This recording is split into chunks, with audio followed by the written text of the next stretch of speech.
Torque में एक बार जो है फिर से आप ज़रा रिजल्ट्स को देख लें। जैसे ये कोई पॉइंट है, इसके अबाउट रोटेशन जाएगा, तो ये पॉइंट हो गया about which rotation take place, point about which rotation take place, rotation take place. तो हम रोटेशनल एक्सेस नहीं दिखा रहे हैं, अंडरस्टूड है कि रोटेशनल एक्सेस कैसे होगी, ये होगी point about which rotation take place. तो उस पॉइंट को अगर आप देखोगे तो वो पॉइंट कहाँ पड़ेगा, रोटेशनल एक्सेस पर ही पड़ेगा।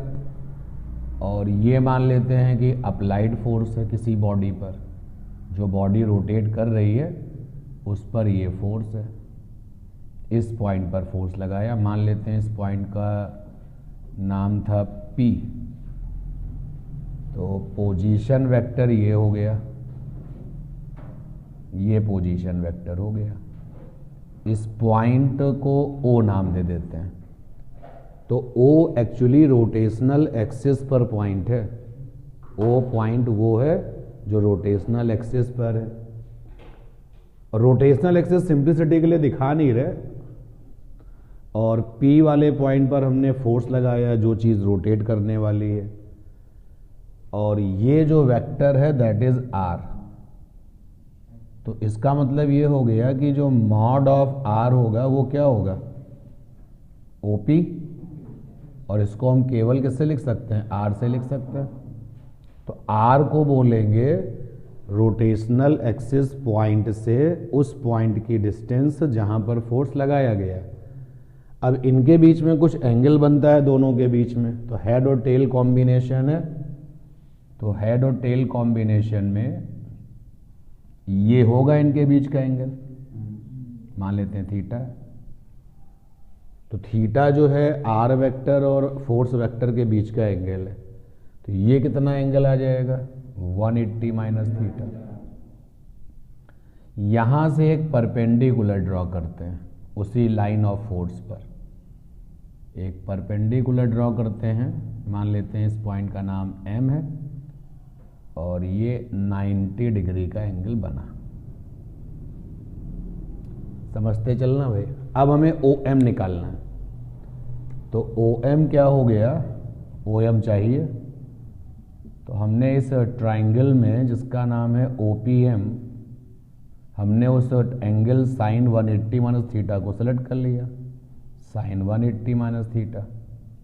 तो एंगल के सामने वाले को कहते हैं परपेंडिकुलर और 90 के सामने वाले को हाइपोटेनस, तो OP। और साइन 180 माइनस थीटा क्या होता है, साइन थीटा, तो ये साइन थीटा आ गया। OM चाहिए और OP R है, मॉड ऑफ OP क्या है, R है। तो यहाँ से OM की वैल्यू हो गई R साइन थीटा, ठीक है। तो OM का नाम क्या है, OM फोर्स की, लाइन ऑफ फोर्स की परपेंडिकुलर डिस्टेंस है from the point of rotation. जो OM है वो क्या है, OM हो जाएगा, OM के बारे में लिख देते हैं, ध्यान देना इधर। What is OM, OM is perpendicular distance, किसकी perpendicular distance, perpendicular distance of line of force, line of force from point, या चलिए from rotational axis, from rotational axis point. देखो टॉर्क में अगर आप जो है उलझ जाओगे ना तो फिर आगे जाकर के बड़ी दिक्कत होगी। तो टॉर्क को सीधे सीधे लास्ट क्लास में जान लिया, आज इसको थोड़ा सा तोड़ते हैं, मरोड़ते हैं और देखते हैं कि क्या हम परेशान होते हैं।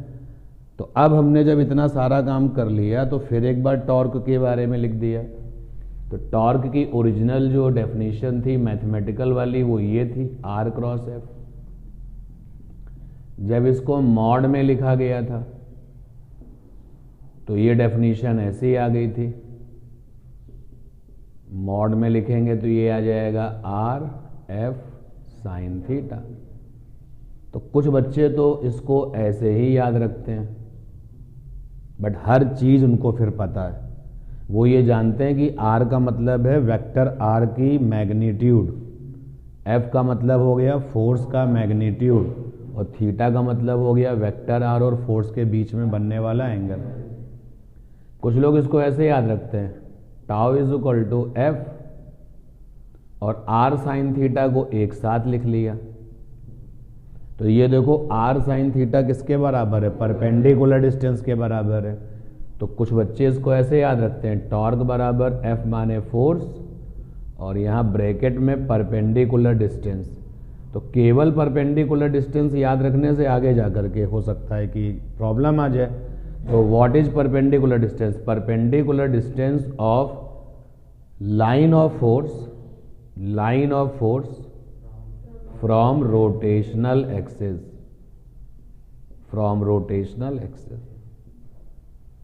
तो कभी कभी जो है सिचुएशन ऐसी होती है कि आपको ये परपेंडिकुलर डिस्टेंस सीधे पता होती है, डायरेक्ट। जैसे मान लीजिए कि एक क्वेश्चन यहां पर आया कि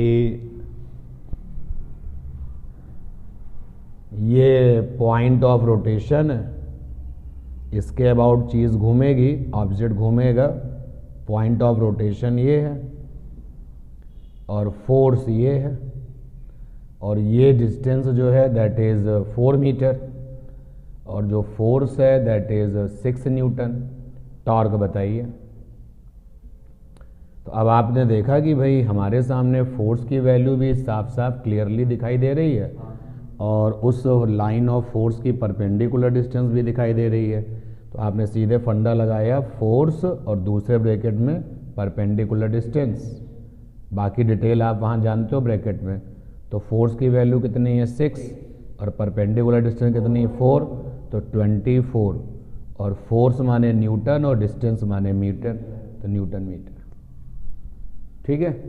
तो लास्ट वाली क्लास में आपने टॉर्क का वही डेफिनेशन, वही मीनिंग देखा था जो होता है। आज इसको थोड़ा सा और अपडेट किया जा रहा है। जैसे कुछ लोग जो है इसी फार्मूले को ऐसे लिखते हैं कि उनसे पूछो टॉर्क बराबर क्या होता है, तो बताते हैं फोर्स इंटू डिस्टेंस। फंस जाएंगे। फोर्स इंटू डिस्टेंस नहीं, फोर्स इंटू परपेंडिकुलर डिस्टेंस, और परपेंडिकुलर डिस्टेंस किसका? लाइन ऑफ फोर्स का। कहाँ से? From the rotational axis. ठीक है। अब इसी क्वेश्चन में देखो भाई, इसी सेम क्वेश्चन में चेंज कर दिया, यही सेम प्रॉब्लम है।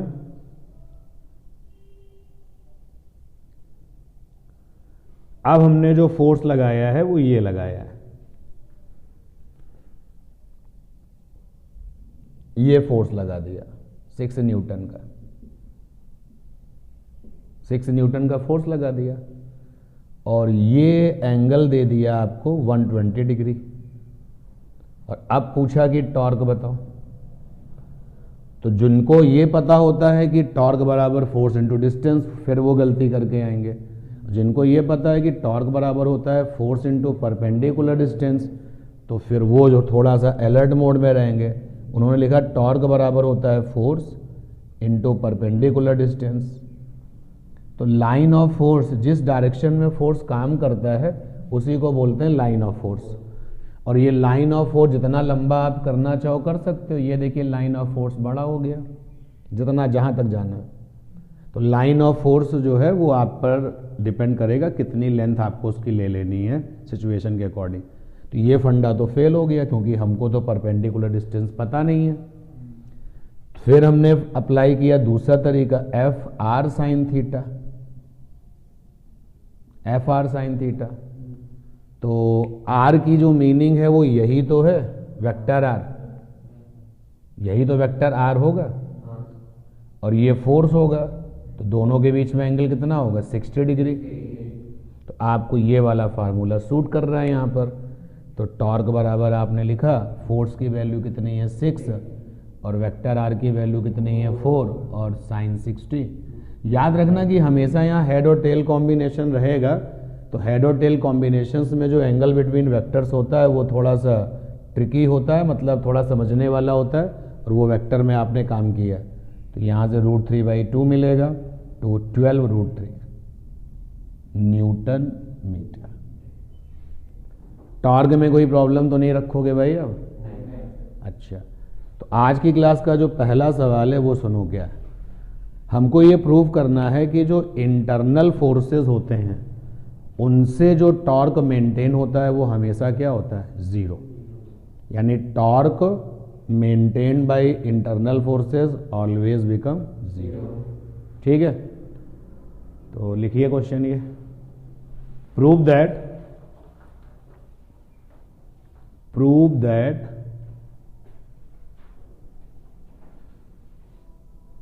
torque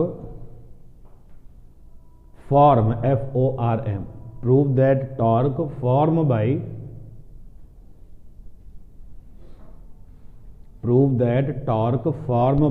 internal forces, prove that torque formed by internal forces, internal forces पे अंडरलाइन करो, prove that torque formed by internal forces always become zero,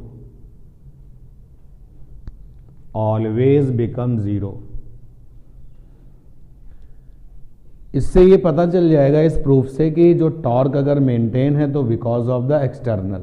ठीक, तो इंटरनल फोर्सेस से मेंटेन होने वाला जो टॉर्क है वो हमेशा जीरो होता है। तो चलिए प्रूफ कर लिया जाए।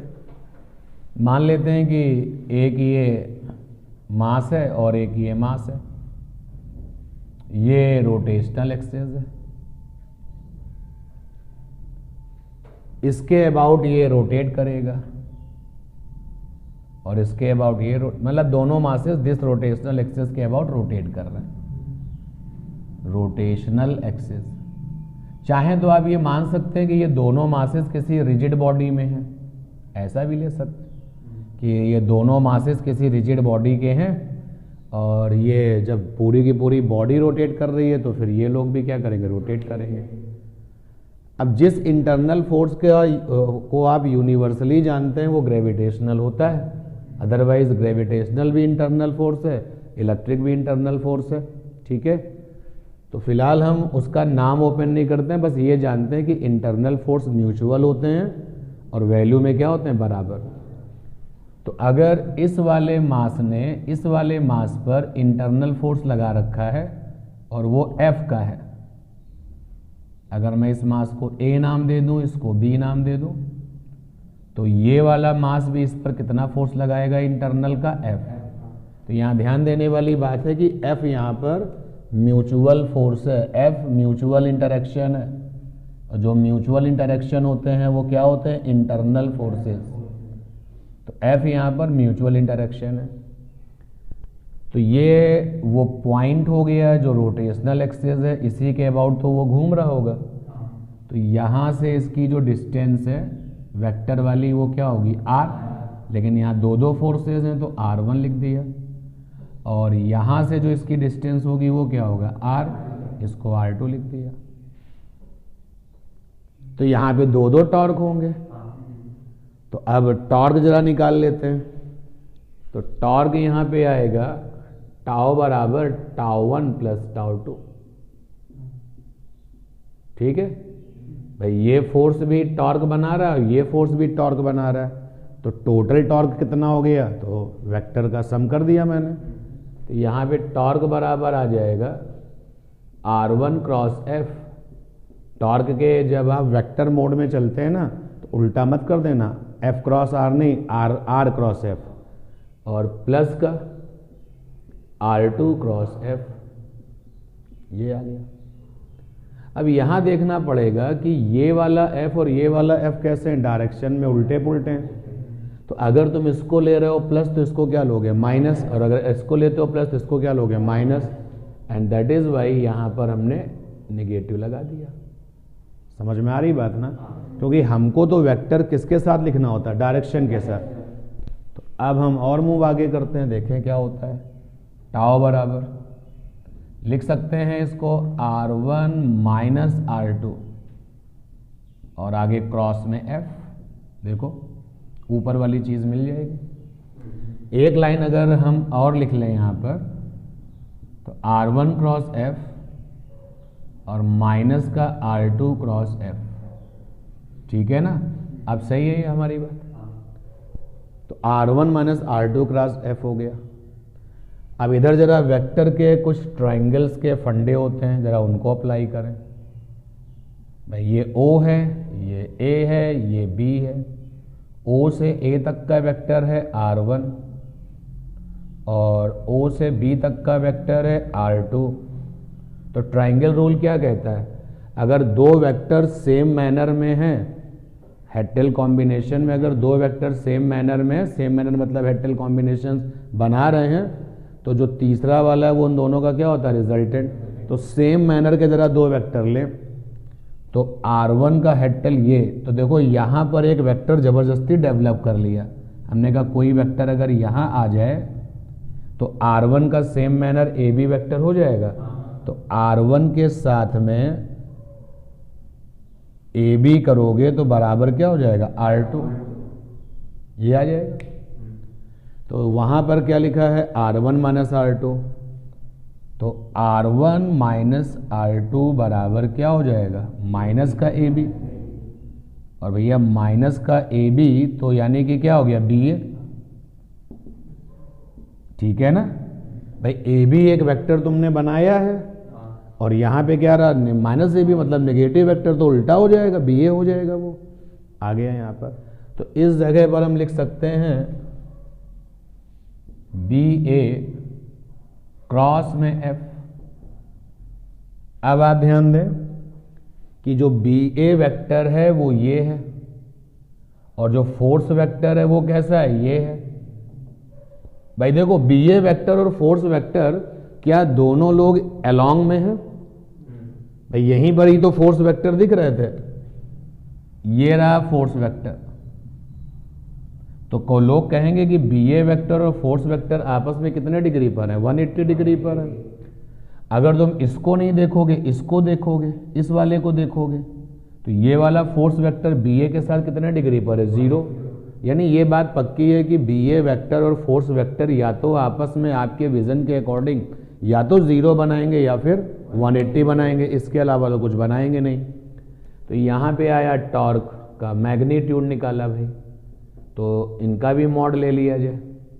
तो मॉड BA क्रॉस F, तो A क्रॉस B का होता है AB साइन थीटा, तो ये आ जाएगा mod of BA and mod of F, और आगे लिखेंगे साइन थीटा, तो या तो लिखेंगे 0 डिग्री या फिर लिखेंगे 180 डिग्री, और दोनों ही केस में क्या देता है, 0। तो टॉर्क कितना आ जाएगा, 0। एंड दैट इज वाई आज के बाद अगर आपको ये पता चलता है कि टॉर्क टेक प्लेस तो because of the external force है, तो टॉर्क जो है वो एक्सटर्नल फोर्स की प्रॉपर्टी है। एक्सटर्नल फोर्स होगा तो टॉर्क होगा, एक्सटर्नल फोर्स नहीं होगा तो टॉर्क नहीं होगा। नोट कर लीजिए, हटा दे इसको।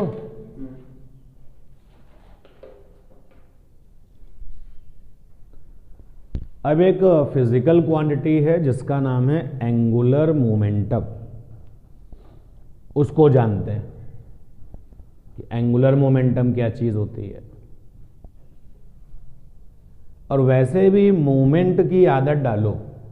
देखो जैसे ही आप आते हो इस चैप्टर में और आप ये एक स्टेटमेंट देते हो, मोमेंट ऑफ मास,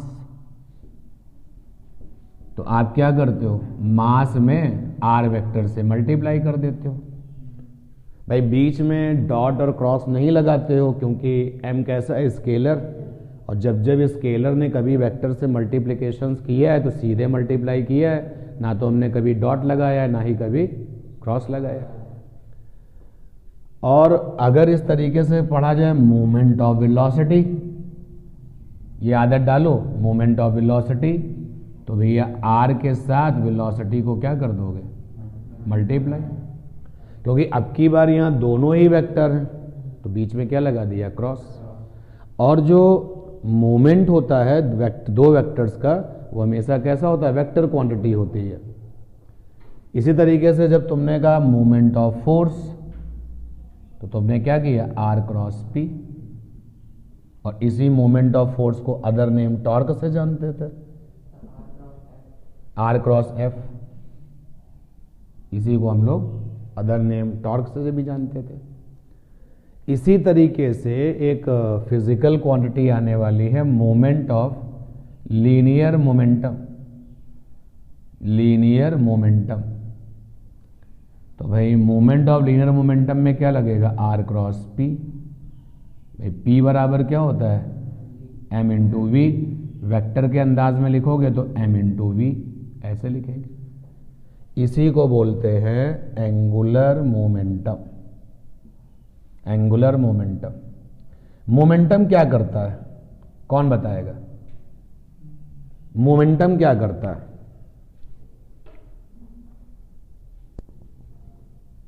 मोमेंटम का काम क्या है?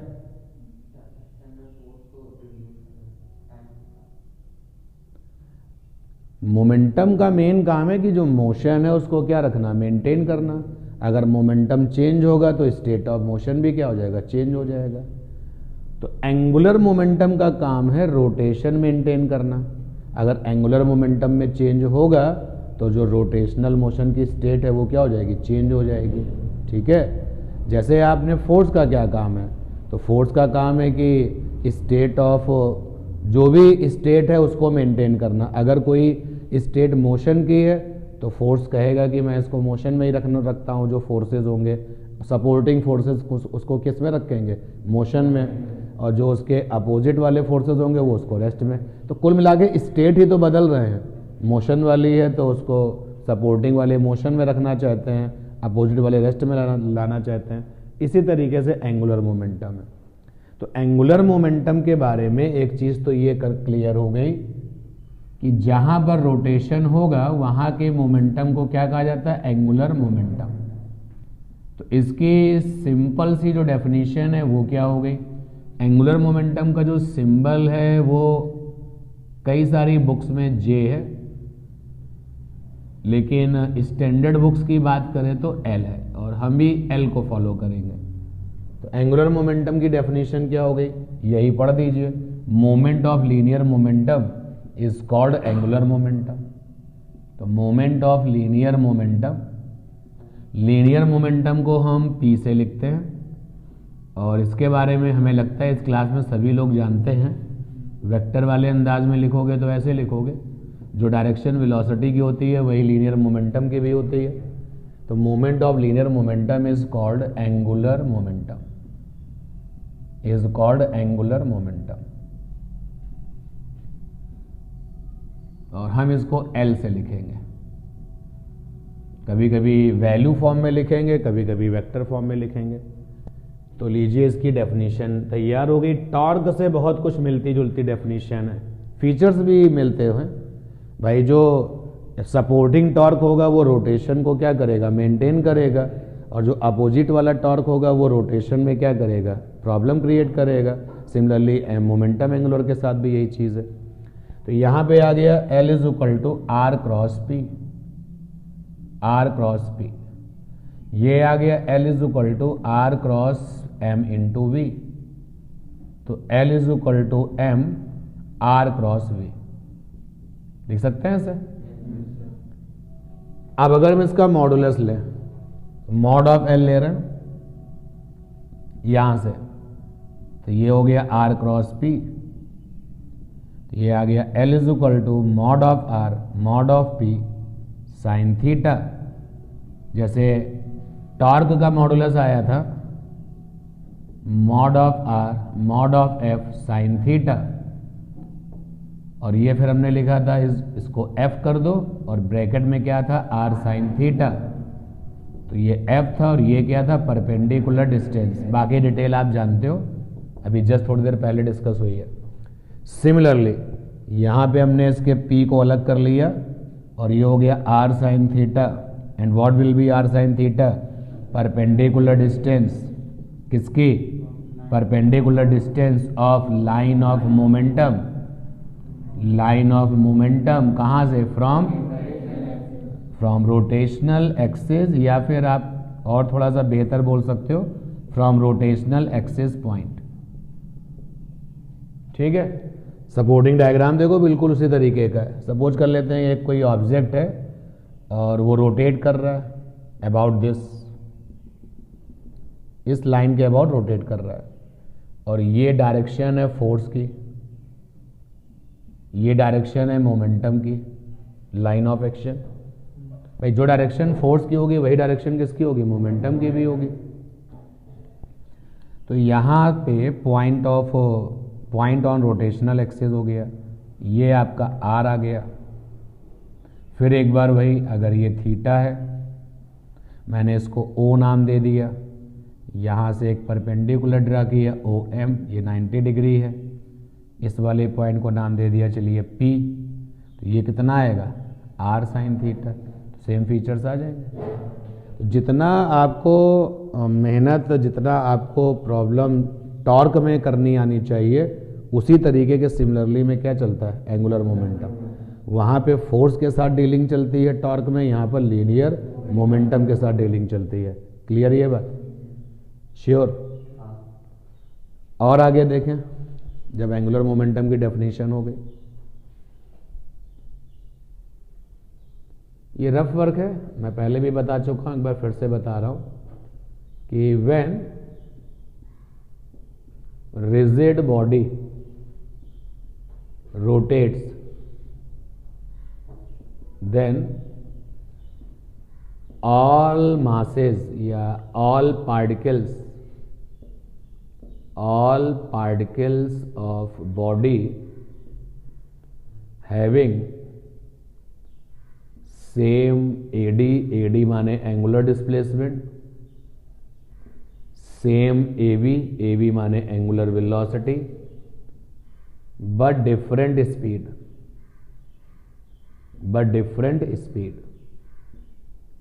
सपोज कर लेते हैं ये कोई रिजिड बॉडी है और इसके अबाउट रोटेट कर रही है। एक बार फिर से सिंप्लिसिटी के लिए रोटेशनल एक्सिस ये है जो बोर्ड के क्या है, परपेंडिकुलर, और इसमें एक कई सारे मासेस हैं, कई सारे पार्टिकल्स हैं। तो एक पार्टिकल हमने ये ले लिया नंबर 1, इसका मास है m1, और एक पार्टिकल ये ले लिया नंबर 2, इसका मास है m2। और ये हमें पता है कि अगर ये रिजिड बॉडी है तो इन दोनों मासेस के बीच का जो डिस्टेंस है वो बदलेगा नहीं, क्योंकि रिलेटिव मोशन होने का तो चांस ही नहीं है। तो अगर कुछ समय बाद ये 1 वाला यहां पहुंच गया और 1 वाला कहता है कि भाई हमने तो थीटा डिग्री बना लिया है, तो फिर 2 वाला भी साइमल्टेनियसली मूव करके कितना एंगल बनाएगा, थीटा। नहीं तो फिर उनके बीच का एंगल अलग अलग हो जाएगा, तो फिर डिस्टेंस क्या हो जाएगी, चेंज, और रिलेटिव मोशन होने लगेगा, जो कि वैलिड नहीं है। देखो सेम AD होता है, और मान लेते हैं कि इस थीटा डिग्री को बनाने में समय लगा t, तो जब थीटा के साथ t आपने डिवाइड कर दिया तो क्या बन गया, ओमेगा। तो ओमेगा क्या हो गया, सेम। अब जरा मुझे बताइए कि m1 वाला जब मोशन परफॉर्म करेगा तो कौन सा रास्ता बनाएगा, सर्कुलर मोशन, और जब m2 वाला मोशन करेगा तो कौन सा रास्ता बनाएगा, सर्कुलर मोशन। तो उस सर्कुलर मोशन के जो उनके रेडियस होंगे, जो रेडियाई होंगे, वो क्या होंगे, अलग अलग। और जब कोई चीज़ सर्कुलर मोशन में होती है तो लीनियर स्पीड का फार्मूला क्या होता है, v बराबर r ओमेगा। तो देखो ओमेगा तो सबका सेम है, तो v किसके प्रोपोर्शनल है, r के। यानी कि 2 वाले की अगर वेलोसिटी v2 है और 1 वाले की वेलोसिटी अगर v1 है, तो भाई v2 जो है वो v1 से क्या होगी, ज़्यादा, क्योंकि r उसका ज़्यादा है ना। And that is why we can say but different speed. तो when the rigid body rotates then all the particles of the rigid body having the same angular displacement, same angular velocity but different linear speed। Clear ये बात। तो अब इसी बात को हमें आगे यूज करना है, कुछ रिजल्ट्स और करने, नोट कर लीजिए भाई। रफ वर्क ऑप्शनल है, पहले भी बता चुका हूं, एक बार और रिकॉल कराया आपको। नोट करने में ऑप्शनल है, मानो तो नोट करिए, नहीं तो आप जानते हैं। इसीलिए जो रोटर होता है, झूला घूमने वाला, तो अगर आपको सीट मिली है ये वाली और आपके दोस्त को मिली है सीट वो वाली, तो तुम ये कंप्लेन नहीं करोगे कि हमने एक चक्कर लगा लिया, तुमने तो अभी लगाया ही नहीं। जैसे तुम एक चक्कर कंप्लीट करोगे वैसे ही वो भी एक चक्कर कंप्लीट करेगा, क्योंकि वो रिजिड बॉडी है। एक भी सीट अगर 10 सेकंड में एक चक्कर लगाती है तो बाकी की सीट भी क्या करेंगी, 10 सेकंड में एक चक्कर लगाएंगी। तो इससे पता चलता है कि थीटा सेम है, ओमेगा सेम है, लेकिन रेडियस अलग अलग होने से सबकी स्पीड अलग अलग हो जाती है। तो अगला जो है आपके लिए relation, that is relation between torque tau and angular momentum L. अब इसको करने के लिए जो कैलकुलस का हम फंडा यूज करेंगे, पहले भी यूज हो चुका है, वो ये है कि अगर डी डी एक्स के अंदर दो लोग मल्टीप्लिकेशन में हैं तो फंडा क्या होता है, पहला वाला डी डी एक्स ऑफ दूसरा प्लस सेकेंड वाला डी डी एक्स ऑफ पहला, ये फंडा होता है। इसी फंडे को यूज करेंगे। तो हमारे पास में है L बराबर R क्रॉस P। समय के साथ डिफ्रेंशिएट कर लेते हैं इसको, तो डी डी टी, ये L आया, इधर भी D D T, R cross P आया। अब यहां दो लोग हैं तो D L by D T, और ये पहला वाला, और डी डी टी किसका, दूसरे वाले का, प्लस दूसरा वाला, और डी डी टी किसका, पहले वाले का। अब क्रॉस चल रहा है तो क्रॉस लगाते रहिए दो लोगों के बीच में। जैसे ये वाला जो टर्म है और जो ये वाला टर्म है, इनके बीच में क्या लगाना है, क्रॉस, क्योंकि वहां पे क्रॉस चल रहा है वहां पर। तो ये आ गया D L by D T और आर, और D P by D T Newton जिंदाबाद। न्यूटन ने ही तो अपने सेकेंड लॉ में बताया था कि F बराबर क्या होता है, D P by D T, तो R क्रॉस F, और यहां पर आया P, और D R by D T velocity जिंदाबाद, क्योंकि वेलोसिटी बराबर क्या होता है, पोजीशन वेक्टर का डिफरेंशिएशन। सही है, डी आर बाई आर क्या है, पोजीशन वेक्टर है, और जिसको हम लोग वेलोसिटी के टर्म्स में अगर लिखें तो D R by D T से रिप्रेजेंट किया जाता है। अब देखिए ये जीरो हो जाएगा, क्योंकि मोमेंटम की जो डायरेक्शन होती है वो वही होती है जो वेलोसिटी की होती है। तो जब P क्रॉस V आप निकालेंगे तो यहां पर आएगा mod of P mod of V, आगे आ जाएगा साइन जीरो, तो खत्म हो जाएगा, जीरो हो जाएगा, तो ये जीरो हो गया। तो D L by D T is equal to torque, R cross F torque हो गया, प्लस का जीरो। तो रिजल्ट आ गया कि एंगुलर मोमेंटम में जो चेंज होता है, इसको लेफ्ट हैंड को क्या पढ़ेंगे, rate of change in angular momentum, that is equal to torque. बिल्कुल देखो यहां से मैचिंग कराई है। Rate of change in linear momentum is equal to क्या है, फोर्स, तो rate of change in angular momentum is equal to क्या है, टॉर्क। तो यहां पे टॉर्क बराबर हो गया D L by D T, ये रिजल्ट आ गया। अगर हम इसको बिना कैलकुलस के लिखें, मतलब वेक्टर के साथ ना लिखने का मानो, तो लिख सकते हैं D L by D T, और अगर आप बिना कैलकुलस के लिखें तो लिख सकते हैं delta L by delta T. तो ये आ गया। याद रखें ये टॉर्क कौन सा है, एक्सटर्नल, क्योंकि यही जिंदाबाद होगा तभी रोटेशन होता है, अदरवाइज रोटेशन तो होगा ही नहीं। तो एक्सटर्नल का टॉर्क है ये, एक्सटर्नल। क्या सीखने को मिला कि rate of change in angular momentum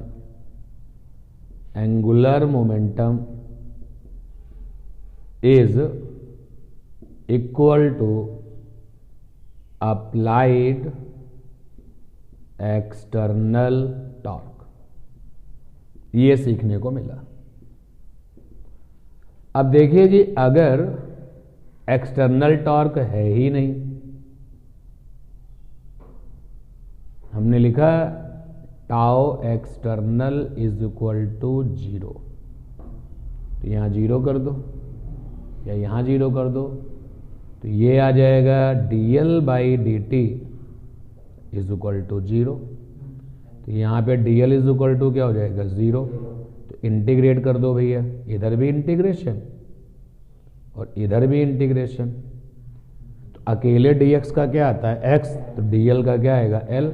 और 0 का इंटीग्रेशन 0 नहीं होता है, कांस्टेंट होता है। 0 का इंटीग्रेशन क्या आता है कांस्टेंट। देखो ना उल्टा होता है, कांस्टेंट का डिफरेंशिएशन क्या होता है 0, तो 0 का इंटीग्रेशन क्या होगा कांस्टेंट। तो यहाँ पर आ जाएगा कांस्टेंट। तो एंगुलर मोमेंटम बदलेगा ही नहीं, ये सीखने को मिला कि अगर कहीं पर एक्सटर्नल टॉर्क नहीं है तो बॉडी का जो एंगुलर मोमेंटम है जो पहले था वही बाद में भी होगा। क्लियर है ये बात, एंगुलर मोमेंटम चेंज नहीं होगा। नोट कर लीजिए, ये कहलाएगा लास्ट वाला जो पॉइंट है वो क्या कहलाएगा, conservation law of angular momentum. आप लोग नोट करिए, मैं इसको भी लिख देता हूं।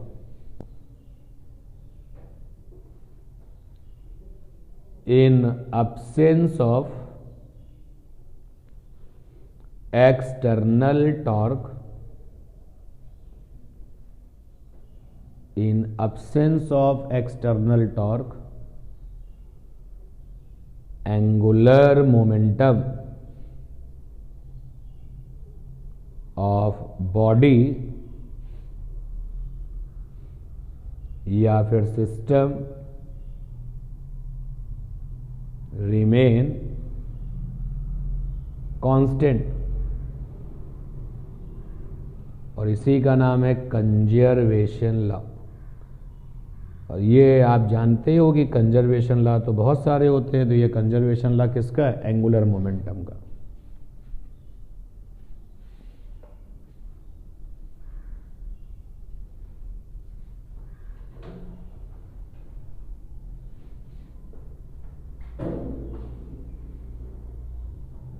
ये है conservation law of angular momentum.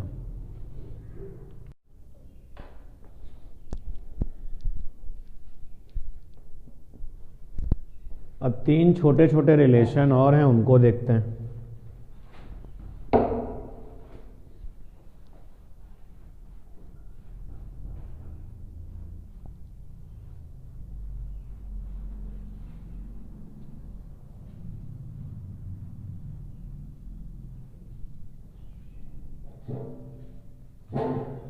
एक रिलेशन है प्रूव दैट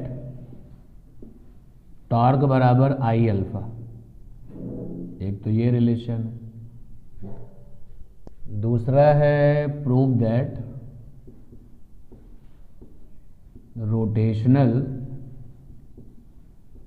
काइनेटिक एनर्जी के बराबर हाफ आई ओमेगा स्क्वायर। एक रिजल्ट आपका ये है।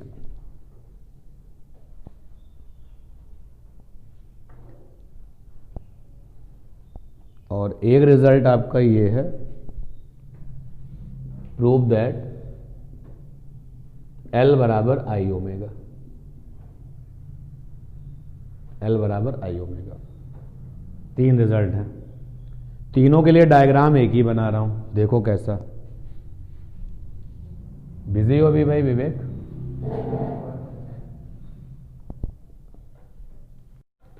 तो तीनों के लिए डायग्राम में एक ही बना लेता हूं। ये रोटेशनल एक्सेस है, इसके अबाउट ये बॉडी रोटेट कर रही है रिजिड वाली, और ओमेगा इसकी एंगुलर स्पीड है। जितने भी पार्टिकल्स इसके अंदर होंगे सबकी स्पीड कितनी होगी, ओमेगा ही होगी। एक पार्टिकल है, इसका मास m1 है, डिस्टेंस r1 है, तो क्या करेगा, r1 रेडियस के सर्कल में चक्कर लगाएगा। एक मास ये है m2, इसकी रोटेशनल एक्सेस से डिस्टेंस कितनी है r2, तो ये क्या करेगा, r2 रेडियस के सर्कल में चक्कर लगाएगा। ये कंफर्म है कि all the particles during the rotation of rigid body, all the particles of a body perform the circular motion with same AD, angular displacement same, with same angular speed, omega वाला भी same, but with different radii different different linear speed. ठीक है ये बात। तो मान लेते हैं कि m1 के पास जो लीनियर स्पीड है वो v1 है और m2 के पास जो लीनियर स्पीड है वो v2 है। ओमेगा तो होगा ही होगा भाई, ओमेगा तो होगा, इसके पास भी ओमेगा ही होगा। तो सबसे पहले हमको जो है पूरे के पूरे सिस्टम का टॉर्क निकालना है। तो हमारे पास में एक फंडा है, टॉर्क बराबर फोर्स और होता है परपेंडिकुलर डिस्टेंस, ये होता है। ठीक है, फोर्स परपेंडिकुलर डिस्टेंस ये होता है। अब परपेंडिकुलर डिस्टेंस की पूरी डिटेल आप जानते हो, तो इसका कितना टार्क होगा m1 वाले का, तो ये हो जाएगा फोर्स। मान लेते हैं कि m1 वाले पे फोर्स है F1 और m2 वाले पे फोर्स है F2, तो इस पर फोर्स हो गया F1 और परपेंडिकुलर डिस्टेंस कितनी है R1। इस पर कितना टॉर्क होगा F2 और परपेंडिकुलर डिस्टेंस कितनी होगी R2। ऐसे बाकी लोगों के लिए भी एंड सो ऑन। तो पूरे के पूरे सिस्टम पे कितना टॉर्क होगा, सबको ऐड कर लो भाई। ये टॉर्क है फर्स्ट पार्टिकल पर, ये टॉर्क है सेकेंड पार्टिकल पर, ऐसे तीसरे पर, नेक्स्ट पर, नेक्स्ट पर। तो सबको क्या किया जाए, ऐड किया जाए, क्योंकि सारे के सारे डायरेक्शन में कैसे हैं, सेम है। अगर ये वाला पार्टिकल क्लॉकवाइज है तो ये भी कैसा है, क्लॉकवाइज, बाकी के कैसे है, क्लॉकवाइज। इसलिए 100% इनको ऐड कर लिया जाए। तो टोटल टॉर्क आ गया। अब F1 को ब्रेक किया तो m1 और a1, तो m1 वाले के पास में जो एक्सेलरेशन है वो a1 है। a1 what is a in case of the circular motion, what is a, tangential acceleration. और इसके पास जो टेंजेंशियल एक्सेलरेशन है वो a2 है। तो ये आ गया m2 a2 और ये r2 plus and so on. और a बराबर था r अल्फा और v बराबर था r ओमेगा। तो यहाँ पे आ गया m1, a1 की जगह पे लिखेंगे r1 अल्फा। यार अल्फा भी इनका सेम होगा भाई। अल्फा किससे बनता है, ओमेगा से। ओमेगा सेम है तो अल्फा भी क्या होगा, सेम होगा। तो यहाँ पर आ गया m की जगह a1 की जगह पे ये, साथ में r1 प्लस का m2 r2 alpha plus r2 and so on. तो ये तीनों डेरिवेशंस का ये जो डायग्राम है ये कॉमन रहने वाला है। तो यहाँ से आ गया m1 r1 स्क्वायर अल्फा और m2 r2 square alpha plus and so on. तो टॉर्क बराबर आ गया m1 r1 square plus m2 r2 square plus and so on. और सीधे ये अल्फा लिखो। इस पूरी ये जो रिजिड बॉडी है वो क्या है, सिस्टम ऑफ पार्टिकल्स है। और सिस्टम ऑफ पार्टिकल्स का मोमेंट ऑफ इनर्शिया कैसे निकलता था, सिग्मा एम आर स्क्वायर। तो ये आ जाएगा torque is equal to sigma M R square साथ में अल्फा। तो ये आ जाएगा आई अल्फा। प्रूव हो गया। अब रोटेशनल काइनेटिक एनर्जी बराबर, अब जैसे मान लो एग्जाम में यही डेरिवेशन आ गया तो भी यही डायग्राम कॉपी कर देना। तीन डेरिवेशंस के डायग्राम क्या होंगे, एक जैसे। तो अब हम लिखते हैं काइनेटिक एनर्जी। तो m1 वाले की काइनेटिक एनर्जी कितनी होगी, half m1 square, half m1 v1 square. m2 वाले की क्या होगी, हाफ m2 v2 स्क्वायर। तो पूरे के पूरे सिस्टम की क्या होगी, सबका समेशन। और काइनेटिक एनर्जी कैसी है, स्केलर है। तो इनको तो उठा के सबको ऐड कर देंगे टोटल के लिए। और यहाँ से आए हाफ m1 और v1 की जगह पे आ गया r1 ओमेगा स्क्वायर, v बराबर r ओमेगा से। और हाफ m2 और v2 की जगह पे r2 ओमेगा स्क्वायर। तो ये k बराबर आ गया हाफ ओमेगा स्क्वायर, कॉमन हो गया m1 r1 square plus m2 r2 square plus and so on. तो k बराबर आया हाफ ओमेगा स्क्वायर और सिग्मा एम आर स्क्वायर ये हो गया। तो k बराबर हो गया हाफ ओमेगा स्क्वायर, साथ में i हो गया। तो k बराबर हाफ i ओमेगा स्क्वायर। कुछ दिनों पहले एक क्वेश्चन हमने दिया था कि एक चीज़ रोल करती है रोल करके 20 मीटर जाती है और एक 60 मीटर जाती है, 60 मीटर। बताओ किसका मोमेंट ऑफ इनर्शिया ज़्यादा है, तो 60 वाले का था। अब उसका आंसर यहाँ से भी देख सकते हो कि जो 60 मीटर जाती है उसके पास रोटेशनल काइनेटिक क्या ज़्यादा है एज़ कम्पेयर टू 20, तो ज़्यादा रोटेशनल काइनेटिक एनर्जी तो ज़्यादा मोमेंट ऑफ इनर्शिया। तो यहाँ से भी इस चीज़ को काउंट किया जा सकता है। एल बराबर आई ओमेगा ये प्रूफ करना है। तो भाई टॉर्क बराबर हुआ आई अल्फा, प्रूफ कर चुके हैं टॉर्क बराबर आई अल्फा। तो यहां से आया टॉर्क बराबर आई अल्फा, तो अल्फा होता है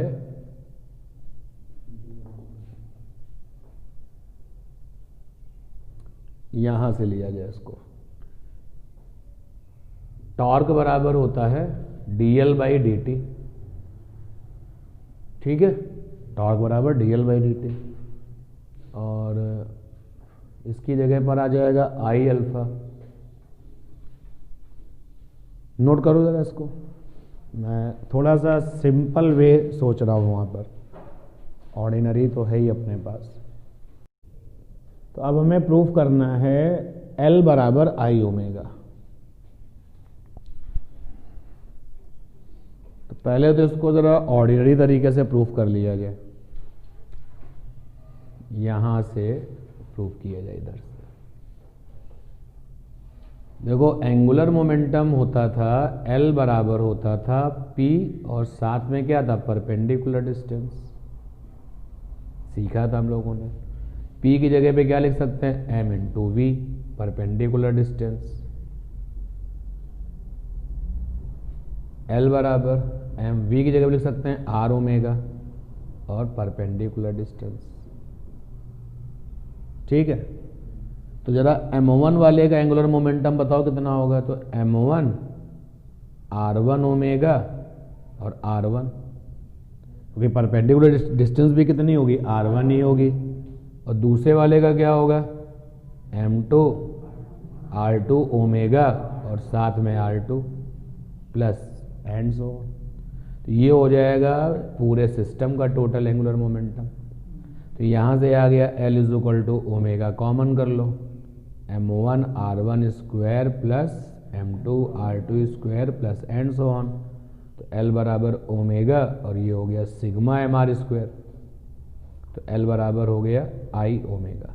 ठीक, हम जो इससे करना चाह रहे थे वो ऐसे कि dl बराबर हो गया टाउ dt, इंटीग्रेट कर लें। तो ये हो जाएगा L, अकेले dx का x होता है तो अकेले dl का ये हो जाएगा, और आई अल्फा डी टी। आई को तो मोमेंट ऑफ इनर्शिया को तो टाइम से मतलब ही नहीं है, जो दूरी है बस उससे मतलब है, वो जितनी है उतनी रहने वाली है। तो आई बाहर आ जाए, तो इंटीग्रेशन अल्फा डी टी आ गया। अब ओमेगा सॉरी अल्फा बराबर क्या होता है, D omega by D T. Angular speed में चेंज होता है तो उसी को बोलते हैं ओमेगा। तो यहाँ से डी ओमेगा बराबर क्या हो गया, अल्फा डी टी, इंटीग्रेट कर लें। तो यहाँ से ओमेगा बराबर हो गया इंटीग्रेशन अल्फा डी टी। तो इसकी जगह पर रख दिया जाए, आ गया आई ओमेगा। हो गया, नोट कर लीजिए।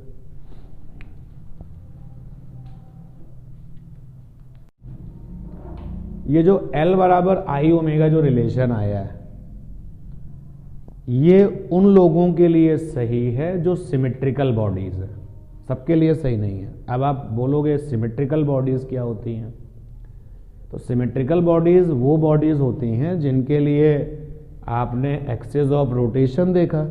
तो एक्सिस ऑफ रोटेशन के रेस्पेक्ट में मास का डिस्ट्रीब्यूशन हर तरफ एक जैसा हो।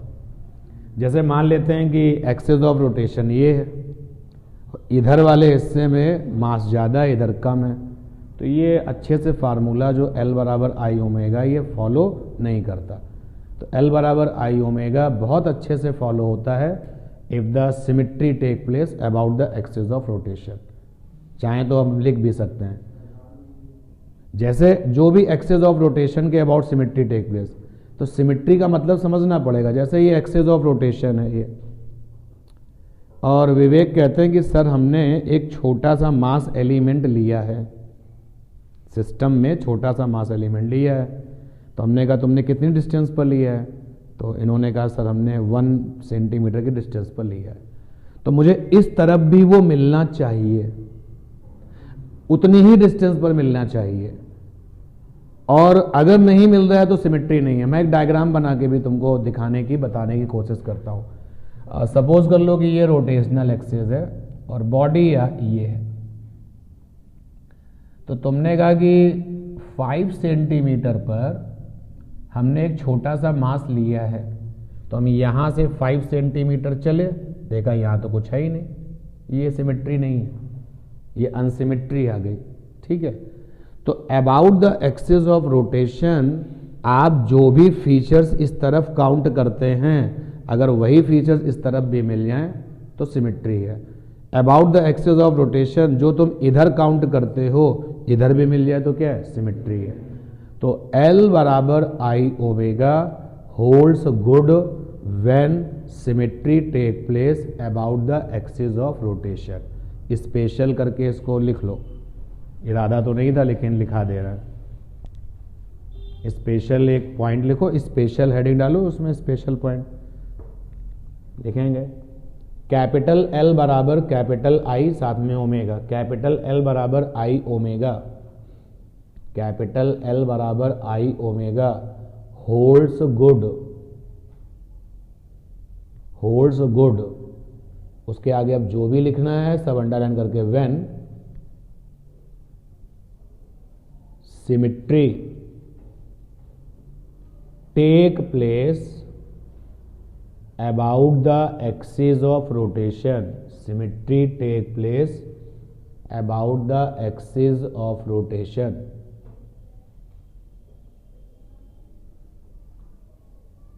About the axis of rotation. अब ये याद रखना कि इसका मतलब ये है कि अगर रोटेशनल एक्सिस से इस तरफ कुछ है तो उस तरफ भी वैसा ही होना चाहिए, कुछ नहीं, बिल्कुल हूबहू उसकी मिरर इमेज बननी चाहिए। मिरर इमेज समझ लो कि एक्सिस ऑफ रोटेशन को समझ लो प्लेन मिरर है, और तुमने कहा सर इस तरफ हमने जो है 2 सेंटीमीटर पर 1 ग्राम देखा है, तो फिर इसके अपोजिट में भी 2 सेंटीमीटर पे 1 ग्राम मिले। अगर ऐसा है तो फिर जो है सिमेट्री है। ठीक है, तो अगला जो टारगेट है वो है थ्योरम ऑफ पैरेलल एक्सिस। इसके नाम से ही फेमस है ये, थ्योरम ऑफ पैरेलल एक्सिस। तो क्या कहती है ये थ्योरम? ये थ्योरम कहती है कि आपने मोमेंट ऑफ इनर्शिया निकाला about the rotational axis which passes through centre of मास। तो MOI निकाला, मोमेंट ऑफ इनर्शिया निकाला about rotational axis, rotational axis. और ये जो रोटेशनल एक्सिस है ये क्या करती है? विच passes through centre of mass, centre of mass. Let that is या इट इज ICM। एक बॉडी भी बना लेते हैं, ये कोई बॉडी है, पता चला कि इसका जो सेंटर ऑफ मास है वो ये है, और एक रोटेशनल एक्सिस इसी सेंटर ऑफ मास से पास होती थी। तो रोटेशनल एक्सिस इसी सेंटर ऑफ मास से पास हो रही थी, और आपने जब इसका मोमेंट ऑफ इनर्शिया निकाला अबाउट दिस रोटेशनल एक्सिस तो वो ICM है। हमने मोमेंट ऑफ इनर्शिया निकाला उस रोटेशनल एक्सिस के अबाउट जो इसके साथ पैरेलल है।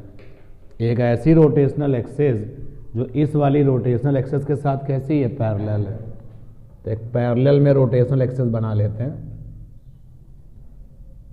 अगर आप ऐसा सोचते हो कि रोटेशनल एक्सिस हमेशा बॉडी से होकर के जाती है तो ये गलत बात है। कभी कभी रोटेशनल एक्सिस क्या होती है? बॉडी से बाहर भी होती है। हमने यहाँ पर ले लिया, वहीं बॉडी में भी ले सकते थे, कोई प्रॉब्लम नहीं है। क्यों नहीं हो सकता ऐसा?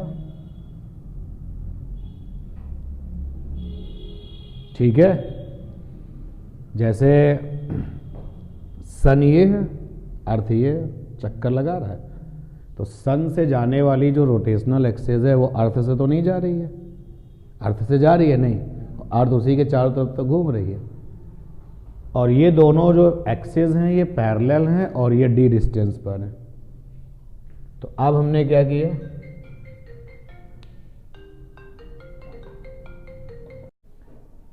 तो मोमेंट ऑफ इनर्शिया निकाला about the rotational axes which passes through centre of mass, let it is ICM, and we calculate moment of inertia about another rotational axis which is parallel to rotational axis passing through CM, passing through CM। तो ये वाली जो rotational access है इसके about moment of inertia निकाला, जब इसके about moment of inertia निकाला तो वो I आया, इसके अबाउट जब मोमेंट ऑफ इनर्शिया निकाला तो वो क्या आया, ICM आया। तो एंड वी कैलकुलेट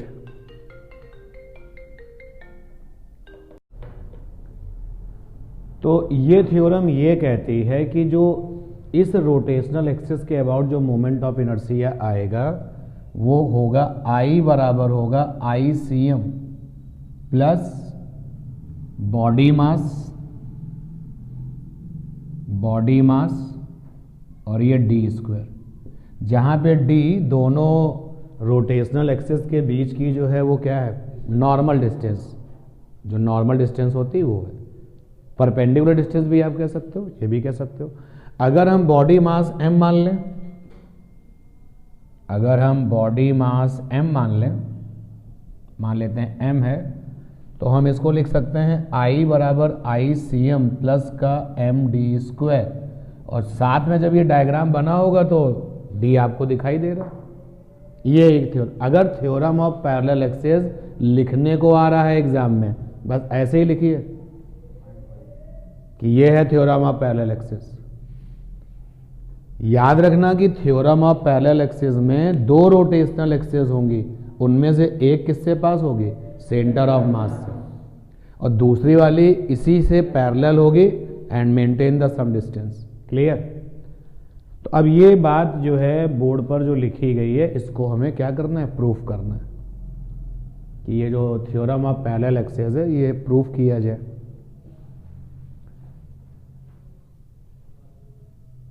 शुरू किया जाए प्रूफ। तो आप लोग भी मत लिखें, मैं इमेज इसकी दे दूंगा आपको।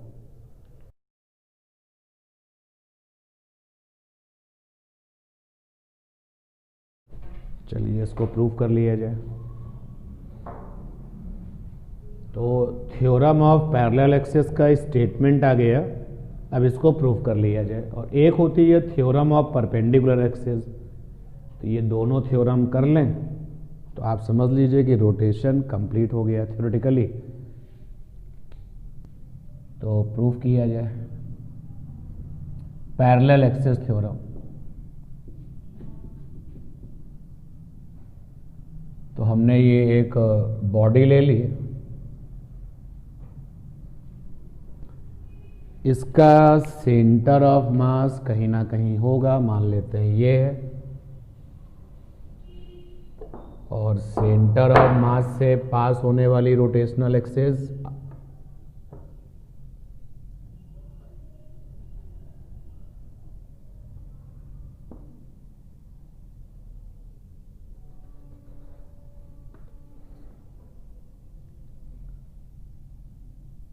ये सेंटर ऑफ मास है CM, और मोमेंट ऑफ इनर्शिया इसके अबाउट है ICM।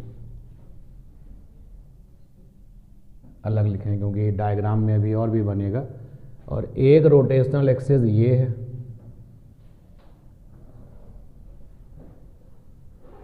जो कि सेंटर ऑफ मास से पास होने वाली रोटेशनल एक्सिस के साथ कैसी है, पैरेलल है। नॉर्मल डिस्टेंस कह दो या परपेंडिकुलर डिस्टेंस कह दो, दोनों के बीच का वो d है, और जो बॉडी मास है वो m। तो MOI about rotational axis passing through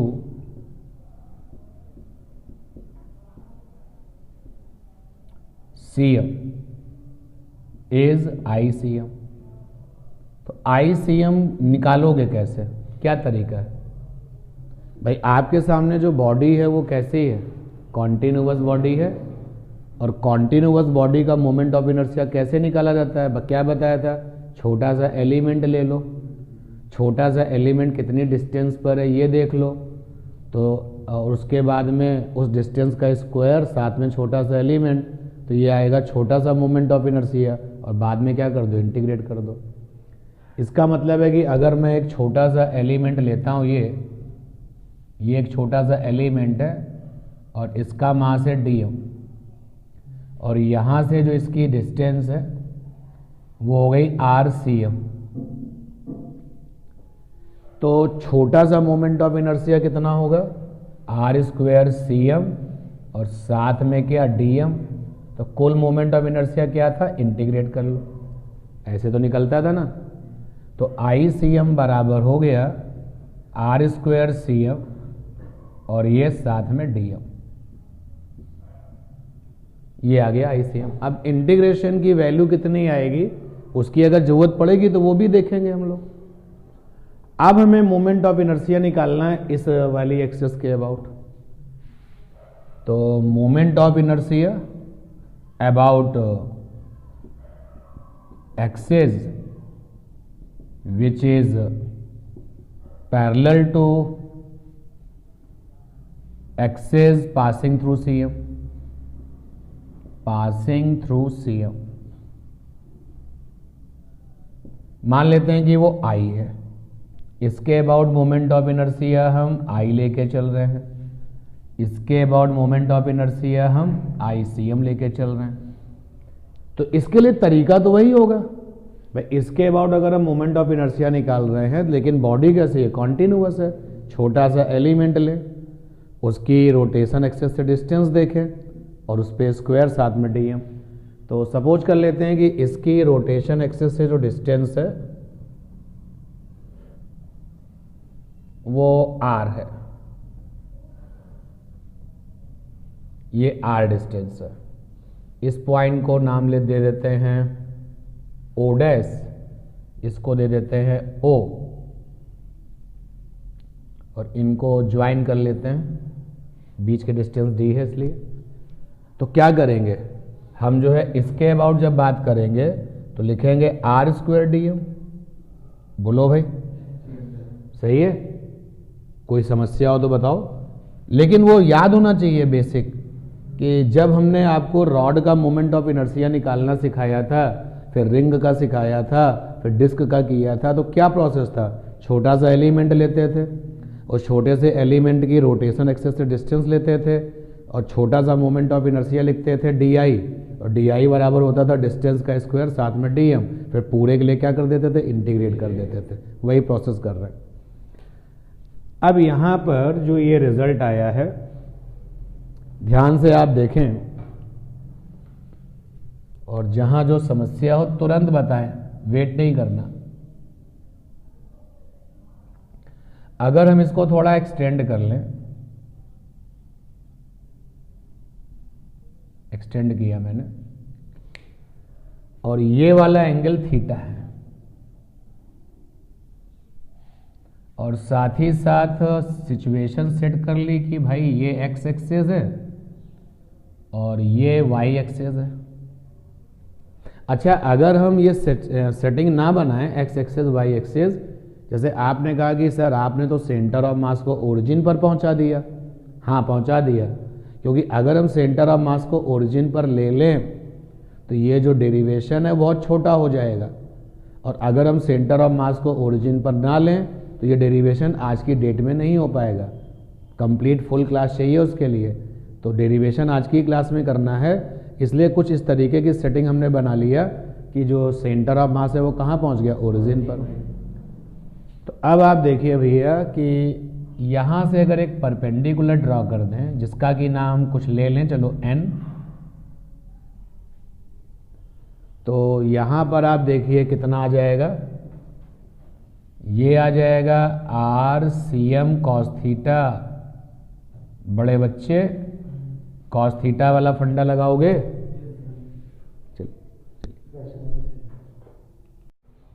तो ये वाली वैल्यू कितनी आएगी, R C M sine theta. करनी है क्या इसको, पता चल गया ना, कई बार इस कैलकुलेशन हो चुकी इस तरीके की। अब जरा देखिए पाइथागोरस थ्योरम लगाई जाए, इस वाले पॉइंट का नाम ले लेते हैं जे। तो Pythagoras theorem O J square is equal to O dash N का स्क्वायर प्लस का जे एन स्क्वायर।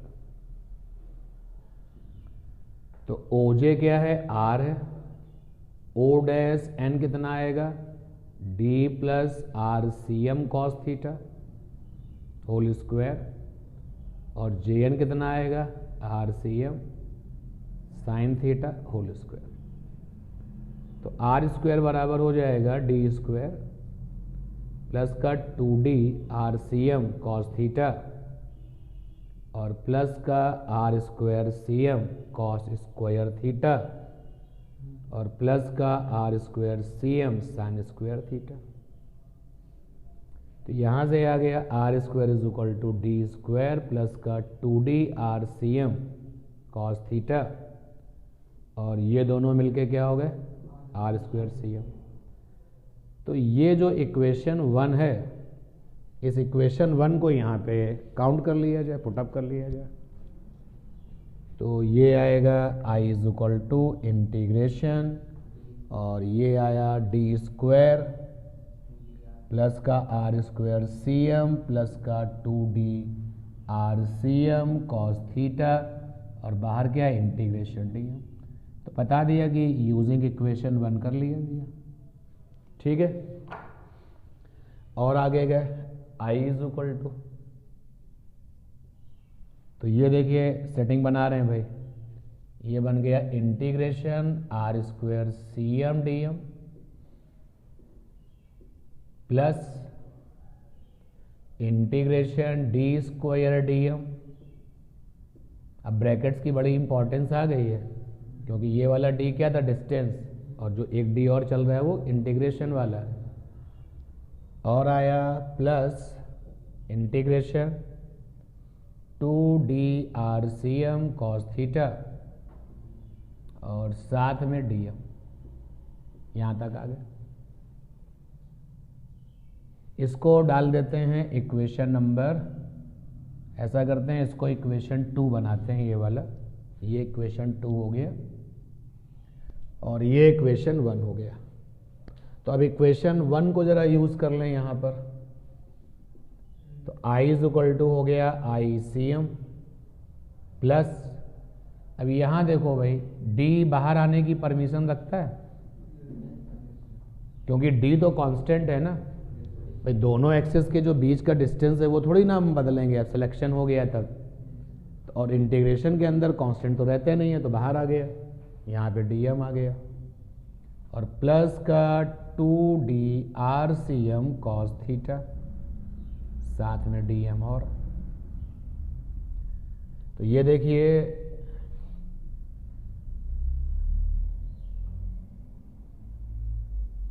आई बराबर हो गया आई सी एम और ये डी स्क्वायर, इसका क्या मतलब होगा, पूरा mass, and that is M, capital M मान लेते हैं चलिए, और प्लस का 2d R C M cos theta और डी एम।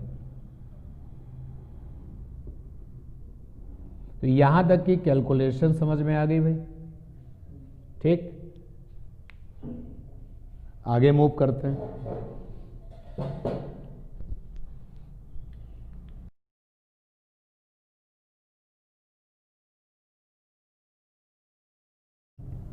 तो यहां पर आ चुके हैं। इस रिजल्ट को, इस लाइन को एक बार और लिख लेते हैं। तो I बराबर आ गया ICM प्लस का MD स्क्वायर और plus integration 2D RCM cos theta और साथ में DM। क्लियर ये बात? बहुत ध्यान से आप देखते रहिएगा रिजल्ट्स को। अब ये वाला जो इंटीग्रेशन है वो जीरो आएगा। कैसे आएगा जीरो, मैं एक्सप्लेन करता हूं। ये कैसे आएगा जीरो, मैं एक्सप्लेन करता हूं, ध्यान दें।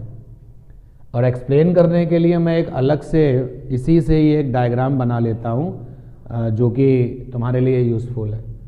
देखो, ये CM से जाने वाला y एक्सिस था, ये CM था जिसको मैंने O नाम दिया था, और यहां पर ये DM है, DM, ये RCM है, और ये RCM cos थीटा है, और RCM sin थीटा। तो इसके, इस पॉइंट का नाम रखा था J। बताओ इसके कोऑर्डिनेट क्या होंगे? तो x एक्सिस पे कितना है? RCM cos थीटा, ये तो x कोऑर्डिनेट हो गया, और y कितना है? RCM sin theta.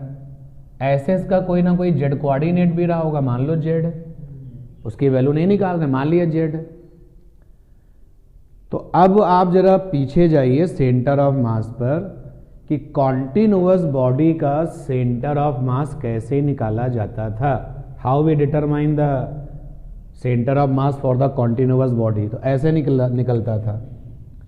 Continuous body का सेंटर ऑफ मास XCM बराबर होता था इंटीग्रेशन XDM अपॉन में इंटीग्रेशन DM। ऐसे निकलता था। फिर YCM भी निकलता था। लगा रहा हूं मैं, भैया जी XCM क्या होगा? जीरो, क्योंकि अपना CM कहां पर है? ओरिजिन पर है। सेंटर ऑफ मास क्या है? ओरिजिन पर है। तो यार ये XCM भी जीरो है, YCM भी जीरो है, ZCM भी जीरो है। अच्छा, x कोऑर्डिनेट कितना है? RCM cos थीटा, और साथ में क्या आ गया? DM। और इंटीग्रेशन ऑफ DM का मतलब क्या होगा? टोटल मास, क्रॉस मल्टीप्लाई करो। तो RCM cos theta DM is equal to क्या आ गया? जीरो। वापस इसको पकड़ा मैंने, तो ये लिखा I बराबर ICM प्लस का MD स्क्वायर। भाई D तो कांस्टेंट है ना, 2 भी कांस्टेंट है, बाहर हो जाएगा 2D integration RCM cos theta और ये DM, और जो कि ये जीरो के बराबर है। तो I बराबर हो गया ICM प्लस का MD स्क्वायर प्लस का जीरो। तो I इज इक्वल टू हो गया ICM प्लस का MD स्क्वायर। बहुत लंबा साथ है हमारा और तुम्हारा, अभी इस तरीके से कर लो। और जब बाउंडेशंस नहीं होगी अपने ऊपर टाइम की, तो अगर हम अपने CM को ओरिजिन पर ना लें तो भी ये बात प्रूफ हो जाएगी, लेकिन तब जो है ये क्या हो जाएगी? लेंदी हो जाएगी। बहुत ज़बरदस्त 3D के डायग्राम्स बनेंगे, फिर हमें x axis, y axis, z axis पूरा दिखाना पड़ेगा। अभी हमने देखो z एक्सिस दिखाया, नहीं दिखाया, काम बन गया। और अगर एग्जाम में ये डेरिवेशन आ रहा है तुम ऐसे कर रहे हो, तो कोई आपको जीरो नहीं देने वाला, नंबर पूरे देंगे, क्योंकि हमें पता है, हमें ये ट्रुथ पता है कि जो सेंटर ऑफ मास है that not depend upon the choice of the coordinate system. अब अगर रॉड का सेंटर ऑफ मास मिडिल पर होता है तो कोई कोऑर्डिनेट सिस्टम यहां ले या यहां ले या यहां ले, निकलेगा हमेशा कहां? मिडिल पे ही निकलेगा। तो कोऑर्डिनेट सिस्टम पे तो डिपेंड ही नहीं करता ना। लेकिन प्रूफ को आसान बनाने के लिए और जल्दी से करने के लिए हमने CM को कहां डाल दिया था? हो गया प्रूफ। तो ये theorem of parallel axis complete हुआ। क्लियर?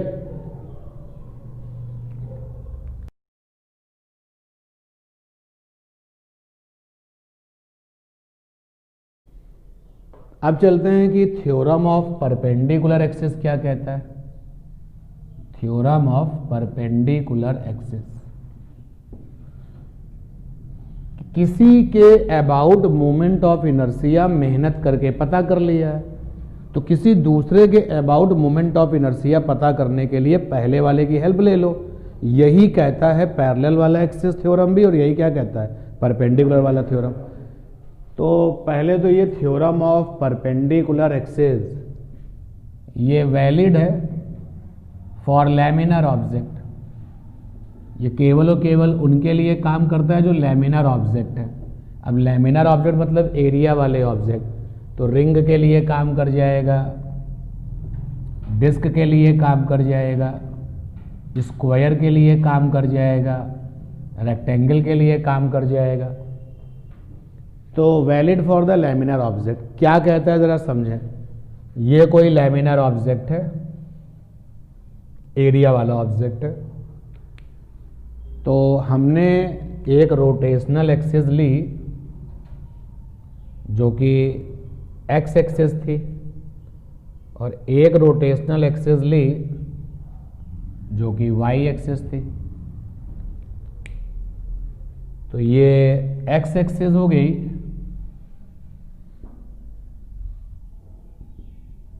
और ये वाई एक्सिस हो गई। ये y हो गया और ये x हो गया।